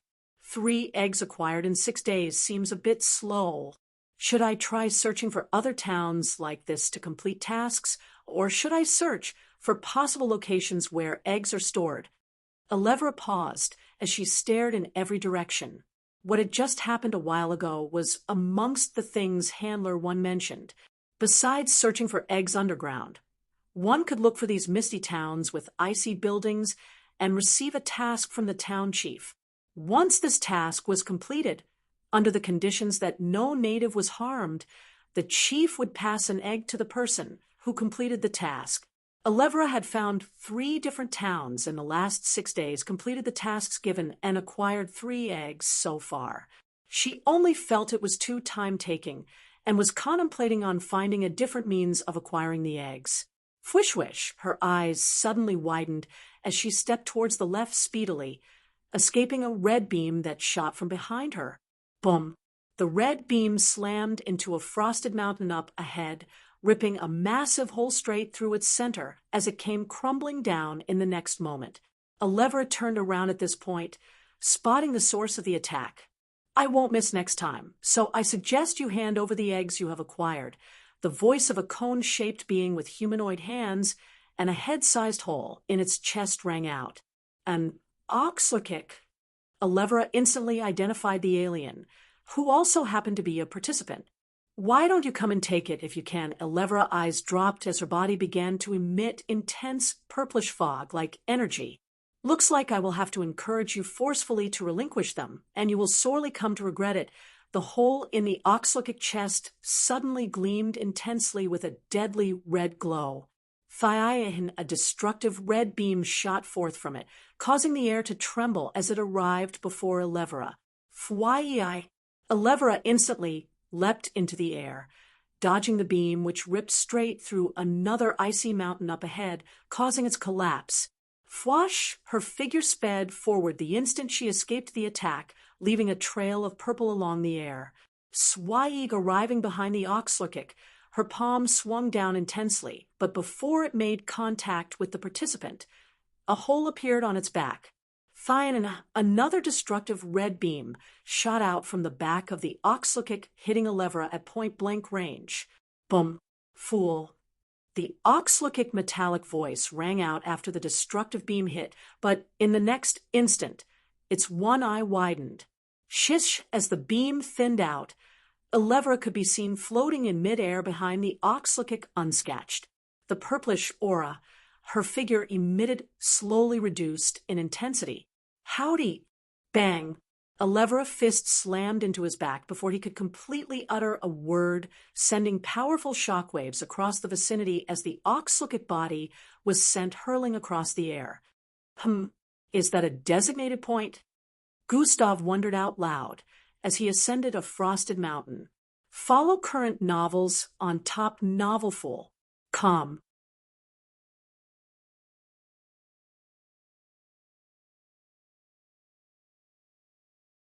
Chapter 1185s. Is that a designated point? Gustav wondered out loud as he ascended a frosted mountain. There was nothing in view besides the frozen mountain top and other mountains in the vicinity. However, due to Gustav's perception, which traveled far beyond his current position, he was already picking up on something up ahead. The instant he arrived at the summit of this mountain top, a space in between 4 mountains positioned on the north, south, east, and west respectively could be spotted. A 10 feet tall machine shaped like an upside-down funnel with a hole at the top, could be spotted in the space. Upon closer look, one could see 7 spherical-shaped slots on its surface as well, and these slots were each the size of an egg. Gustav stood in place for a bit, scouting the vicinity for any other participants that may be around before leaping forward. Thump, as Gustav's body sped across the air towards the designated point, his right arm transformed. Drick, tusk-like horns protruded from his forearm as his entire arm turned reddish and bulged intensely, becoming muscular. Gustav swung his fist downwards as he descended. Boom! The icy ground caved in, sending a powerful charge across the vicinity as Gustav's fist collided with it. Kaya! Ah! Loud screams rang out in the next instant as frost and ice particles blasted across the place. The 4 frosted mountains on the sides quake intensely as parts of them came crumbling down. As the fog died down, a massive crater could be seen in the space between the mountains, but surprisingly the machine at the designated point remained unaffected. Roalfa the Alpha, Gustav's figure floated right beside it. He stared down at the bottom of the crater, where 2 figures with massive 3-feet-long horns protruding from the middle of their scalp could be spotted. Gravitational manipulation has been activated. A powerful gravitational force suddenly descended upon the place, pinning both figures to the bottom of the 300-feet-deep crater before they could make any move.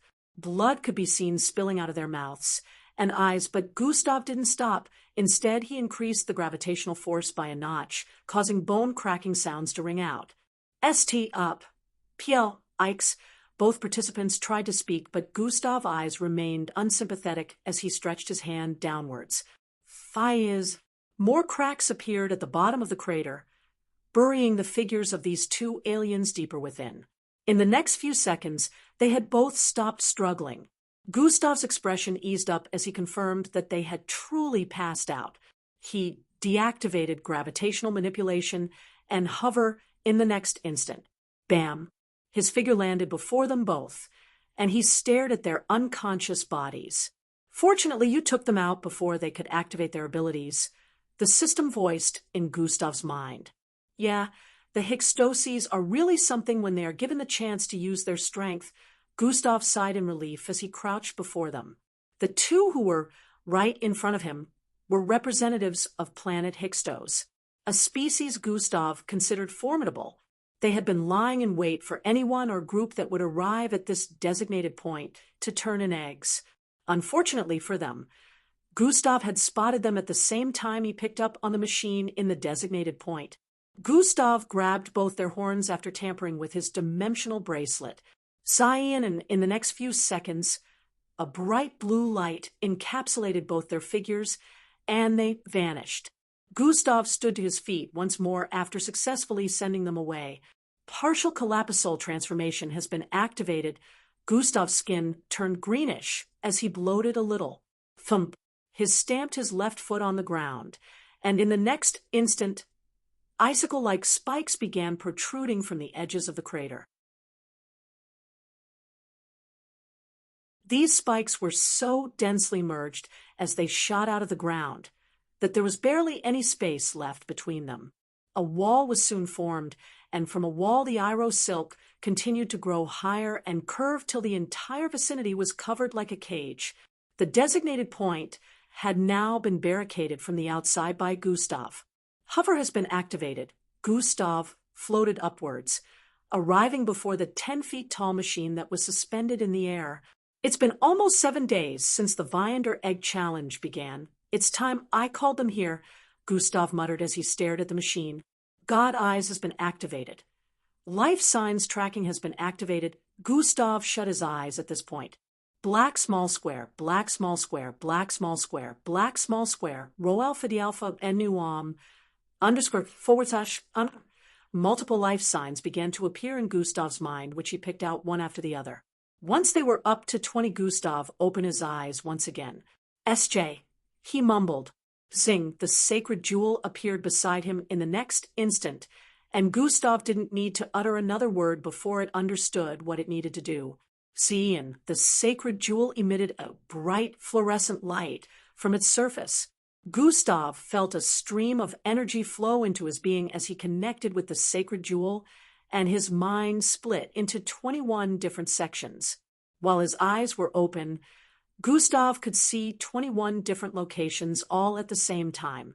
It worked, Gustav muttered as he observed 20 out of the 20 locations, since one of them was his current location. Guys, can you hear me? Gustav voiced. It's difficult fighting with this thing lodged in my shoulder, but I guess he'll survive, Timmy voiced as he kicked the massive white head of a creature away. Quite whining. It's your fault you got injured in the first place, Glade responded without a shred of sympathy.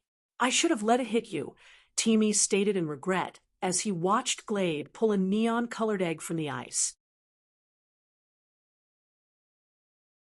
Yeah, just don't pull it out, so we don't get blown to smithereens, Glade voiced before keeping the egg in her storage button. That belongs to us Earthlings. A loud voice drew their attention as they quickly turned towards the east. No, it doesn't. We got here first, Glade stated. Xionsis, Timmy muttered. Hand it over, Earthlings. The 3 transparent-skinned figures with whitish heads approached them while coming out of a cave up ahead. It is. Don't bother. Timmy stopped Glade before she could speak. Do they look like they want a reason to you? The only way out of this is to fight, Timmy voiced as his entire figure was suddenly engulfed in a reddish glow. Glade expression turned serious as her figure glowed up like Timmy's. Dash, what is this? Matching pajamas? Dash, ha ha ha. You Earthlings are too cocky for your own good. All 3 Xionses charged forward in the next instant. The first one swirled like a raging tornado, forming a scarlet storm in an instant, while the other 2 that followed behind caused the grounds on the side to decay and cave in. They manipulate nature. Be careful, Timmy voiced. I know. Before Glade could complete her sentence, a giant thorny vine phased out of the icy ground behind her and wrapped around her figure. FYI, it raised her entire figure upwards in the next instant before slamming her into a mountain hundreds of feet away. Bang! At this same instant, Team had leaped away from the isolated icy platform he was standing on, which only had caved-in grounds around. Fly as his figure traveled across the air towards one of the Xionses. The raging scarlet tornado suddenly increased in size and began pulling him in. I might need something bigger, Timmy muttered as the reddish glow surrounding his figure increased intensely. Phew, a gaunt reddish figure was formed around him, increasing his size by 10 times as he flew into the scarlet tornado with a massive red club forming in his grasp. In the next instant, a loud blast reverberated across the vicinity, and with it came a painful cry. Erf! A figure was sent flying out of the scarlet tornado, which cleared up in the next couple of moments, revealing Timmy within. Bang! At the same instant, Timmy landed on his feet with his massive reddish figure encapsulating beam. 2 robust vines shot towards him from the sides. The club disappeared as Timmy stretched both his arms out and caught the vines, but once he did, the 3rd Xionsis had conjured up gigantic hails which began descending upon his figure from above. FYI, a red axe suddenly cut through the air from behind, cleaving both vines in half and freeing Timmy. The instant Timmy was free, he leapt backwards, dodging some gigantic hails that landed on his initial spot. Bang, bang, bang. Glade figure suddenly shot forward from the mountain, which was hundreds of feet away, with glowing red eyes and armor surrounding her figure. Thyan and Nan, a reddish castle materialized from nothing above one of the Xionsis, and Glade landed atop it with force, causing it to descend powerfully. Boom.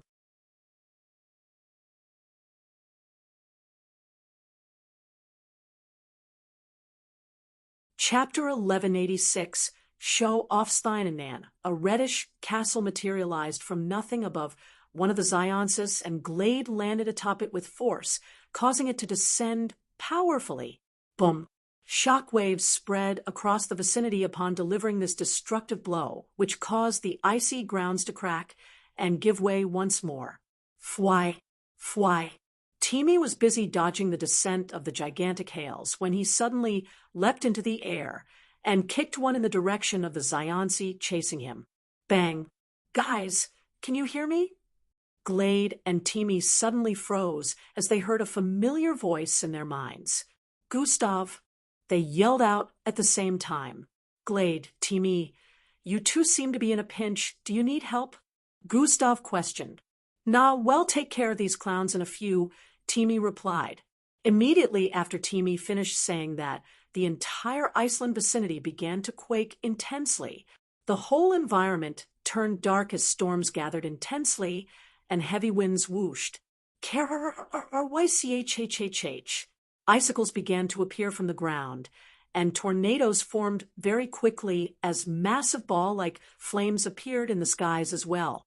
Up ahead, one of the Zionsis could be spotted stretching forth his hand with a bloodied face and glowing silver eyes. You won't be taking care of anything, he yelled out. The instant the other two Zionsis noticed what their teammate was doing, their eyes widened with distress. Yuzuki, stop! They both yelled out, but Yuzuki ignored their cries of concern.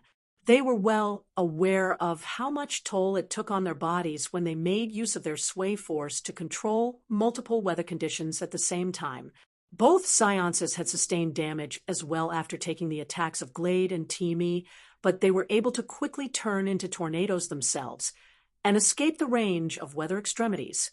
Glade and Teamy had been caught up in these weather extremities.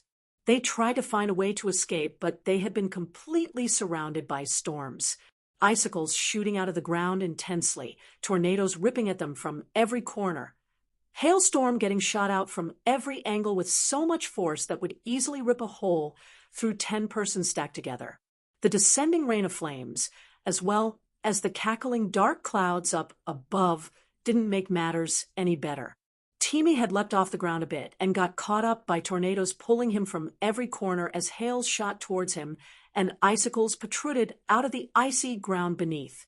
Even if he and Glade managed to counter some of the attacks physically, he was well aware that they couldn't counter everything. The massive red glowing figure surrounding his figure couldn't act as defense to everything. Looks like I have no other choice, Teamy muttered as the red figure surrounding him like a body of armor shrunk. Thyanin. In the next instant, what could be seen was a reddish glow on Teamy's chest as icicles were only inches from penetrating him, while Glade was doing her best to counter the ones around her physically. Recalibration. Speed up. The moment he muttered these words, the reddish light spread forth from his figure once more, turning into a dome that surrounded him. The moment the icicles and hailstones made contact with the reddish dome after its little expansion, they turned into liquid. Splash. Teamy's face was doused with a shower of water after they all transformed. Expand. Teamy yelled. The dome suddenly expanded from surrounding just his figure to the entire vicinity of more than 1,000 feet. As the icicles and hailstones phased through the dome, they turned into liquid immediately. However, this wasn't the only change as the tornadoes turned into mild breeze and flames descending turned to small candlelights before getting snuffed out. The lightning bolt that descended upon the dome turned into a little electric streak that didn't cause any damage as well. The ground beneath had transformed into a stream, as no form of ice could be spotted below. What? Yuzuki's eyes widened in shock as he noticed the transformation everything that made contact with the dome underwent. The reddish dome was still spreading across the place and was only a couple of feet away from the Zionsis. Run. The other two Zionsis fled, as they spotted it while Yuzuki remained in place with a defeated look. Yuzuki, you fool, run. One of the Zionsis turned around as they noticed he was still standing in place. However, it was too late. Yuzuki's entire figure was enshrouded by the reddish dome in the next instant before it stopped spreading. Kyre! A loud scream reverberated across the vicinity in the next moment. Show off! Glade voiced while staring in Timi's direction as she stood on the surface of the stream with red glows on her feet. I recall you saying you didn't want this power. Blame your short-sightedness. Timi shrugged. Humph. Anyways, let's go somewhere secure to talk with Gustav, Glade stated before turning to the side. Yeah, this battle is over, Timi replied before his entire body glowed up once more.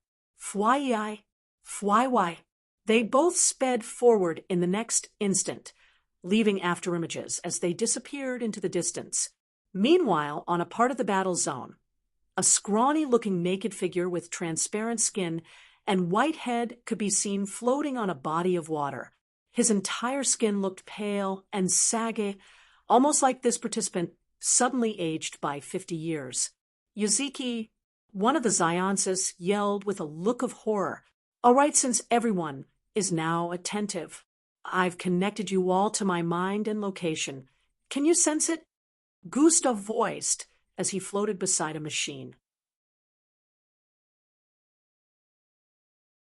Dash, I can sense what direction to head in. Dash, same here. Dash, man, this is nuts hot. It's like having comms.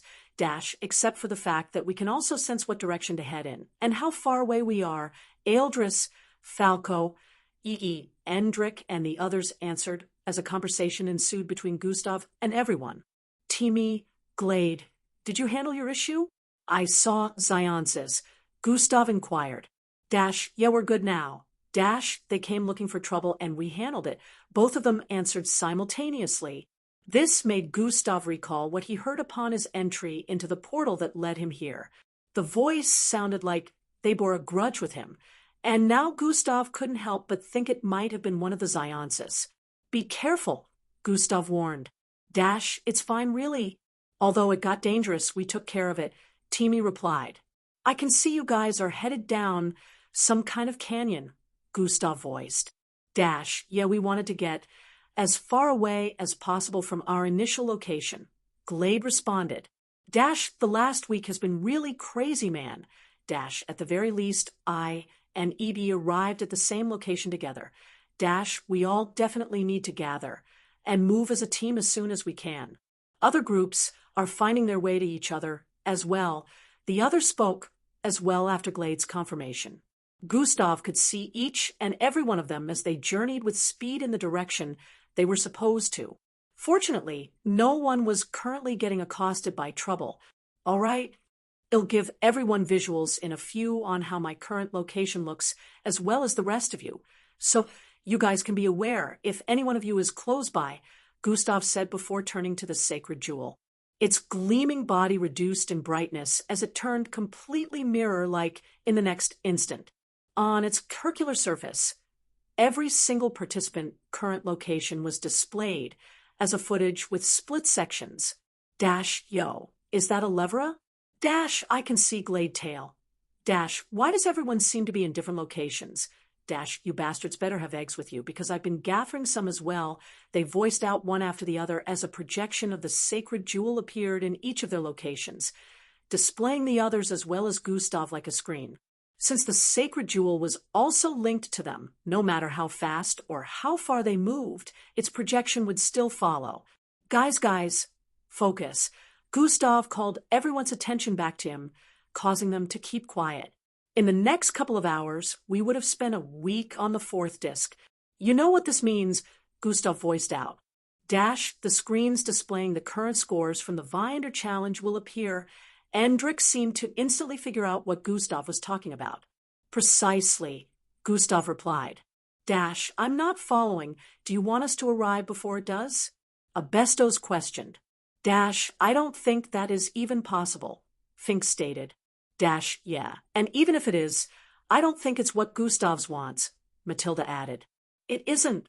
Do you guys know what will happen once the current scores are released and everyone is aware of the planets that have acquired one or more Viander eggs? Upon Gustav's mention of this, Ealdris' face beamed up. Oh, now, I see what you're getting at, Ealdris stated.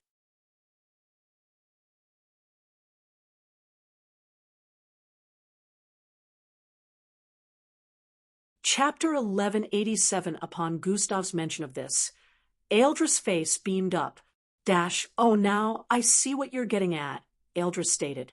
The groups at the top will most likely become a target, Endrick voiced before Eldris could. Exactly.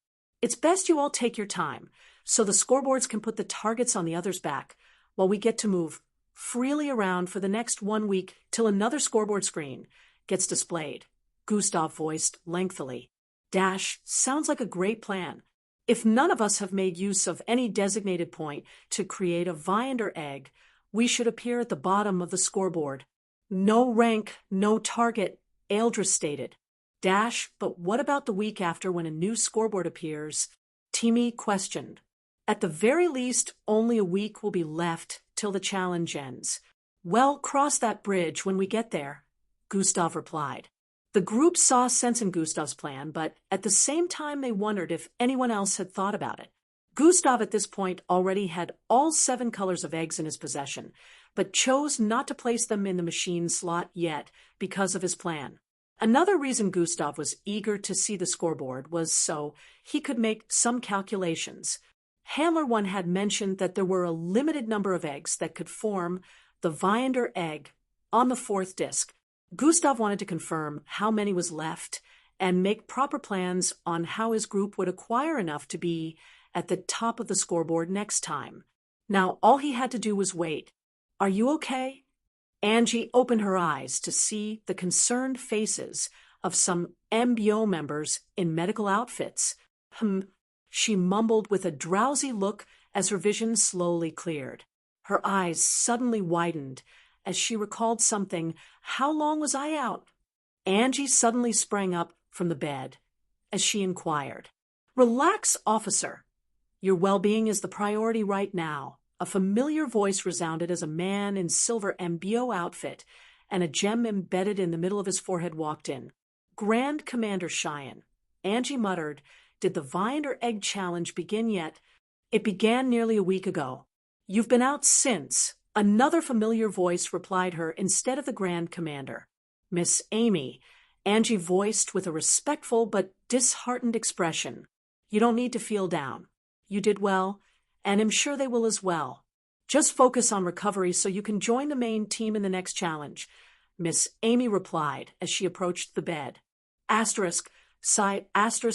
I've let them down by not being available, Angie had lowered as she voiced out.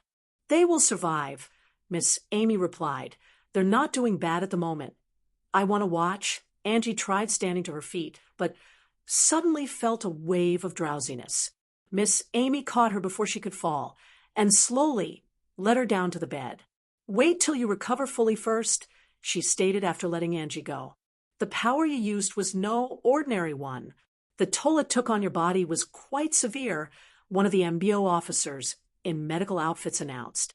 Truly no one had ever seen such an ability used by a mixed blood, especially one at the kilo rank. They were still at awe even though it had been 7 days already. Well, it was to be expected since I wasn't supposed to use it till I broke through to the Delta rank. Angie thought as she laid on the bed with a slightly tired expression. You would still be unconscious if not for Officer Crimson, another one of them mentioned. How so? Angie, of course, was happy to hear Gustav's name, but she was also curious as to what he did. Tish, screens began to appear in the sky, all over the 4th disc.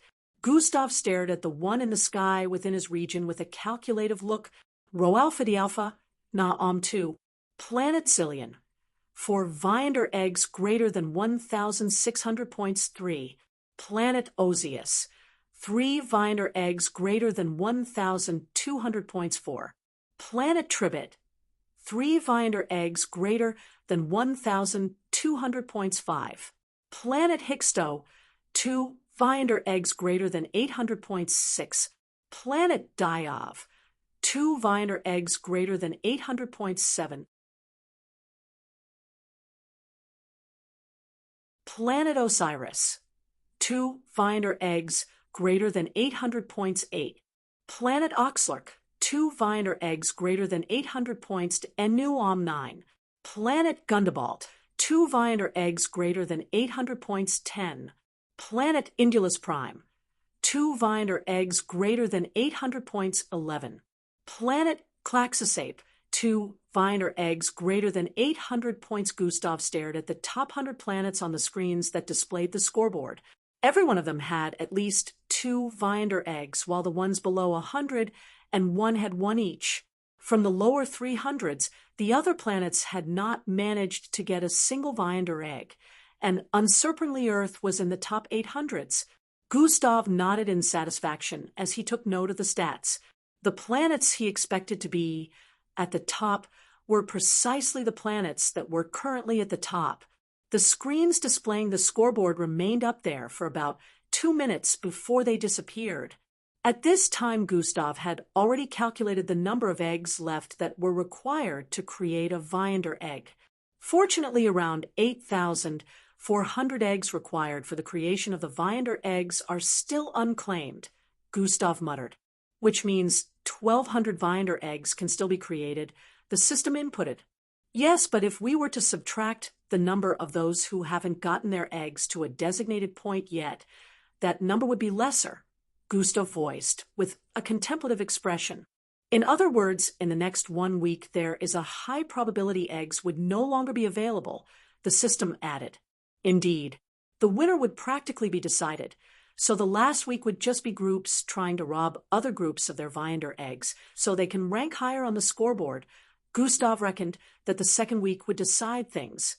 The last week would just be a dangerous one, where groups with high ranks get hunted and chased. He'll have to come up with a plan for the last week, Gustav thought as he tapped his storage button. An holographic tray, where 3 feet large eggs could be spotted, appeared in his line of sight. Gustav tapped on them, and the eggs appeared in physical form. Gravitational manipulation has been activated. The eggs floated around Gustav, and he proceeded to pick them one after the other, slotting them into the machine in front of him.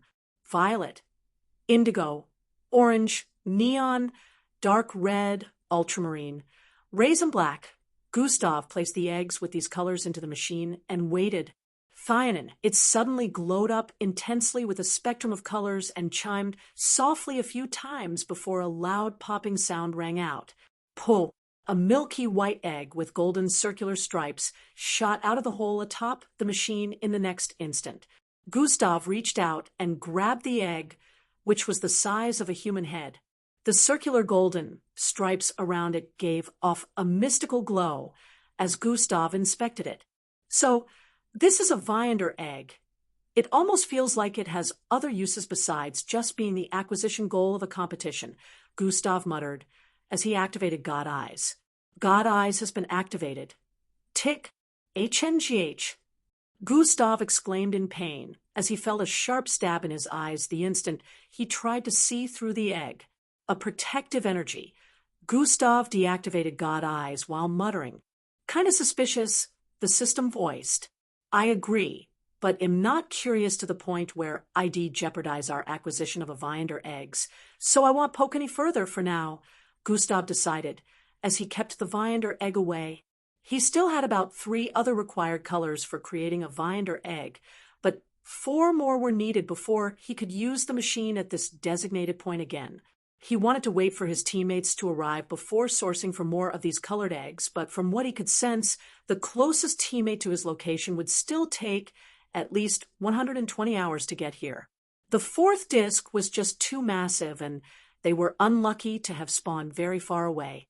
To Gustav, this was still favorable because at the very least everyone would manage to get here before the second week ended.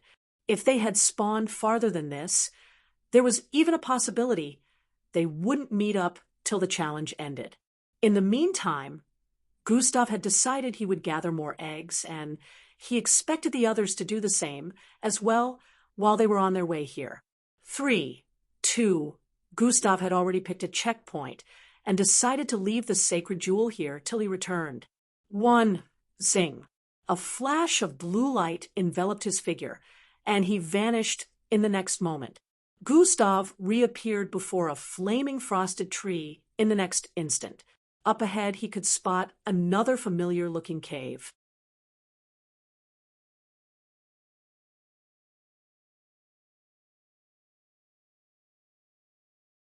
Chapter 1188. Gustav reappeared before a flaming frosted tree in the next instant.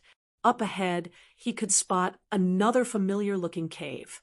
This was one he already looted, so he didn't bother going in. Instead, he turned to another direction before heading forward. Since these flaming trees that don't get consumed signify checkpoints for areas with caves possessing the same colors of eggs, there's no point in checking the other caves. Gustav was well aware that he would find the same eggs colors he got from this cave earlier, which was still in his possession. He needed other colors, so he had to leave this area. Phew! Gustav leapt into the air and disappeared from sight in the next instant. That is exactly why I have come here. The leaders of the Alliance need to be warned. Within the seating area of Earth spectators, Miss Amy voiced out. Are you sure? For such a claim, proof is needed, or no one would be willing to take your word for it, Grand Commander Cheyenne responded. The eye that appeared is enough proof. They will be idiots to not believe that something is coming. Miss Amy spat with a straight expression.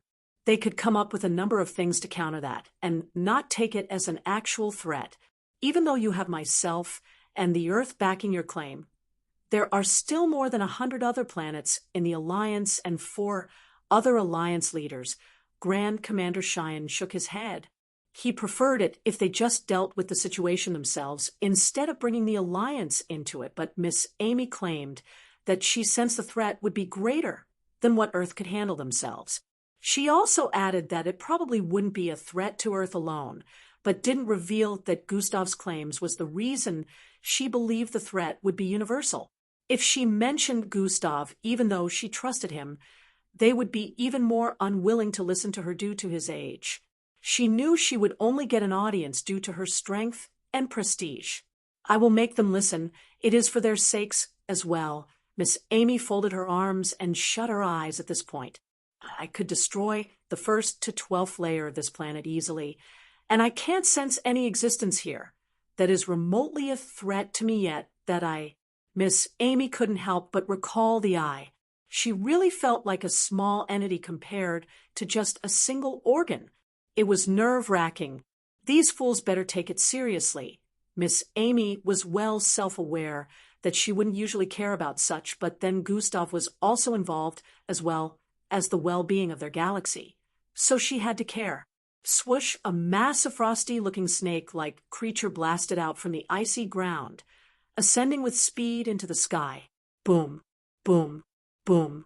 Explosions and sounds of heavy call lions rang out, as well as the ground blasted open wider, and multiple participants flew out of it. Don't let it get away. One of them yelled as they shot a flurry of attacks towards the flying, frosty-looking colossal snake creature.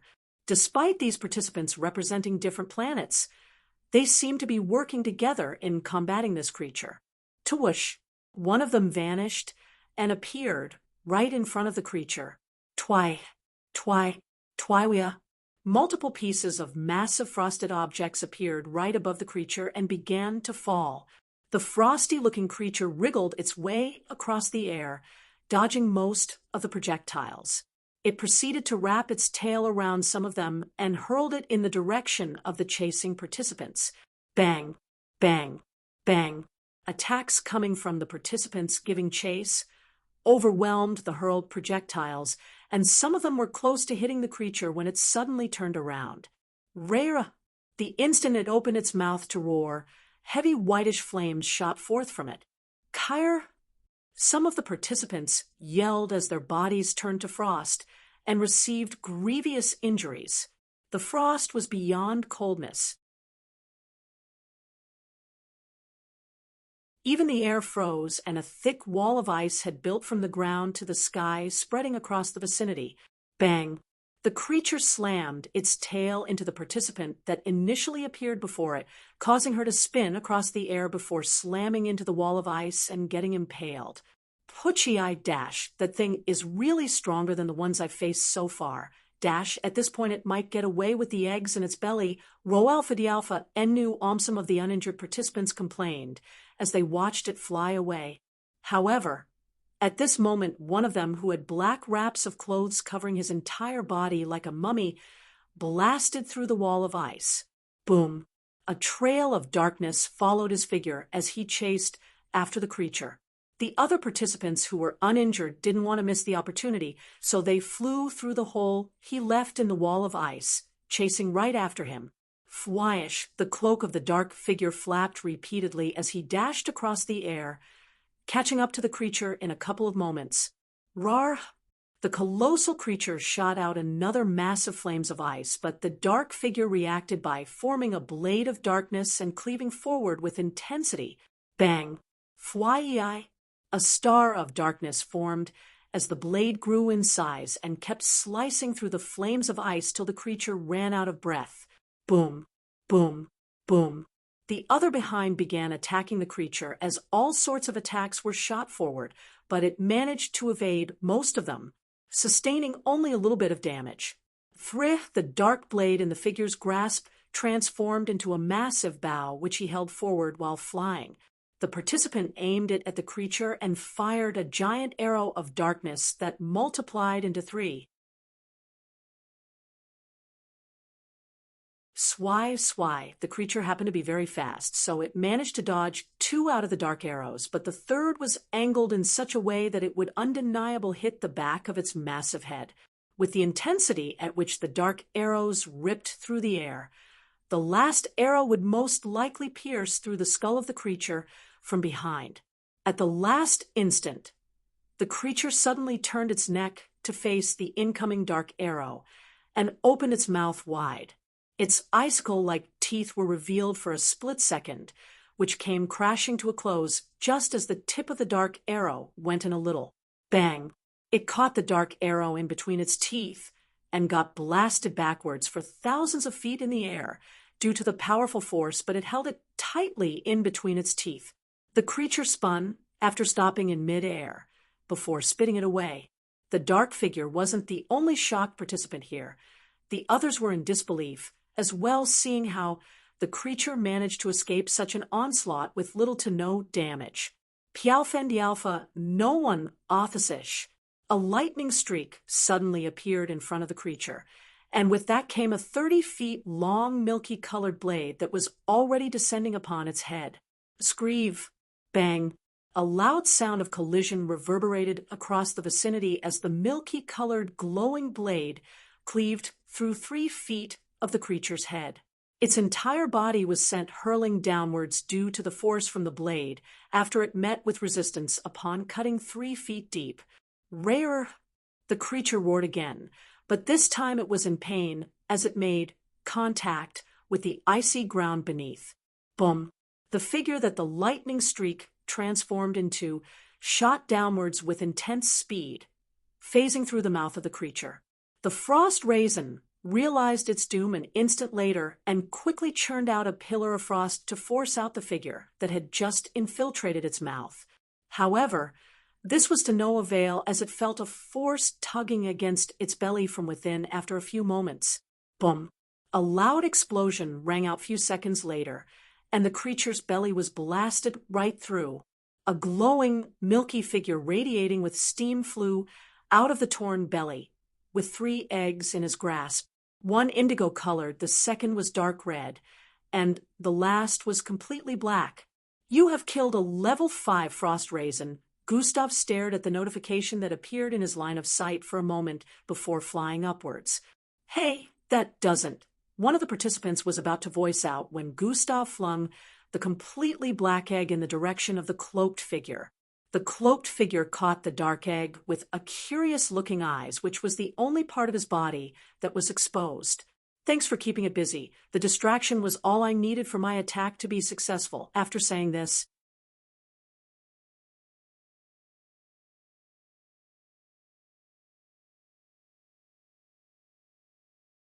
Chapter 1189, There is something down there. Thanks for keeping it busy. The distraction was all I needed for my attack to be successful. After saying this, Thrara has Gustav's figure turned into a streak of lightning, and he disappeared from sight instantly. Dash, hey ho! Dash, he's gone. Everything happened so fast. Gustav was already long gone before the other participants could try to stop him. You can't have that. It's only fair you give it to me since I contributed a great deal to this battle, one of the participants voiced while pointing at the cloaked figure. No, I am the one who deserves it. I did more, another participant stated.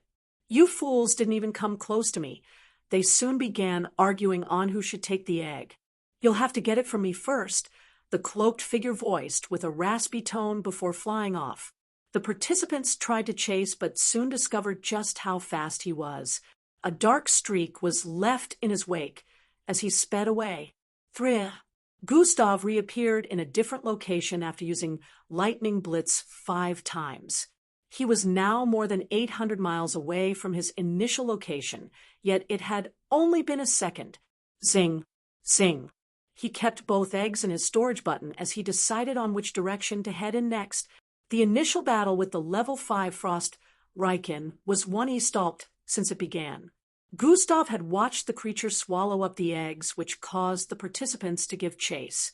He patiently waited and hid himself far from the battle scene before appearing at a crucial moment when he was sure his attack would hit. The level 5 Frost Riken was very evasive, which was why it stayed alive for that long despite the multiple onslaught from the participants. Gustav could already tell that there would be higher levels of Frost Rikens, but this wouldn't stop him for searching for more eggs. 2 more to go, Gustav muttered. He only needed 2 more required colors of eggs to complete the set and make another Viander egg. After deciding on which direction to head, Gustav flew forward with immense speed. So Shiva, have you gotten it? Within a forest region filled with frosted-looking trees, a figure with 6 limbs and star-shaped green marks all over her face questioned. Not yet. Assistant Captain. We have company. A voice responded in her mind. How long would it take to deal with a bunch of riffraffs and take just a single egg? The female referred to as Assistant Captain voiced with an irritated tone. Around here were a bunch of participants who looked similar to her, but their star-shaped marks bore different colors. Maybe the company they have are really strong. We should have sent fooder with them. 2 of the 6 others around her commented. One of them is an earthling, won't be easy to handle. Shiva voice resounded in their minds once more. Just when the assistant captain was about to speak, a voice butted in. Deal with the company and bring back that egg. I do not care if there is an earthling there or not. Take care of it. A figure approaching with about 8 others appeared from up ahead. Captain Strum, the assistant captain stated with a tone of respect. There's 4 of you there. Don't embarrass our great planet. Deal with the situation. Captain Strum commanded. Understood, Captain. Multiple voices answered in their minds. Captain Strum arrived before his assistant with the 8 around him, bringing their group to 16 in the number. We must remain the leading team, Captain Strum voiced. Austral, let's wait till they arrive with the egg, he added. They all nodded in response despite the captain mentioning only the assistant captain's name. The Draconites had so much advantage over other planets since they had found a way to arrive at the same location together from the moment they entered the 4th disk. They also had the ability to communicate with each other using their minds. Due to being together with all of these perks from the start, they gained an upper hand, which they made use of well to become number 1 in the Viander Challenge. The Draconites were already one of the most powerful forces in the competition. Moving together to acquire eggs made them even more challenging considering other participants they met would barely have more than 2 or 3 as a group. It was very easy to overpower others and claim eggs for themselves. In another location, a group of participants could be seen treading across a massive ice platform high in the sky. This ice platform was shaped like a floating tower, and there happened to be entrances within. Bang! A golden beam slammed into a part of the massive icy floating platform, causing it to tremble slightly, but it seemed to have missed a dark figure who was speeding across the surface. A massive dark claw extended from this figure and swiped downwards with intensity. Bam! It slammed into the source of the beam, which was Onothed participant. Kairar, the participant cried out as they fell from the platform towards the ground in the distance. They are mine, the dark figure voiced out as he stood on the floating platform, undisturbed by gravitational laws. Fyi, multiple attacks were sent forth from below in the next instant, causing the figure to dash into one of the entrances on this floating icy platform. Bang, bang, bang. The entire platform trembled once more at impact, yet it was barely damaged due to its massive size, although there were already multiple holes all across it.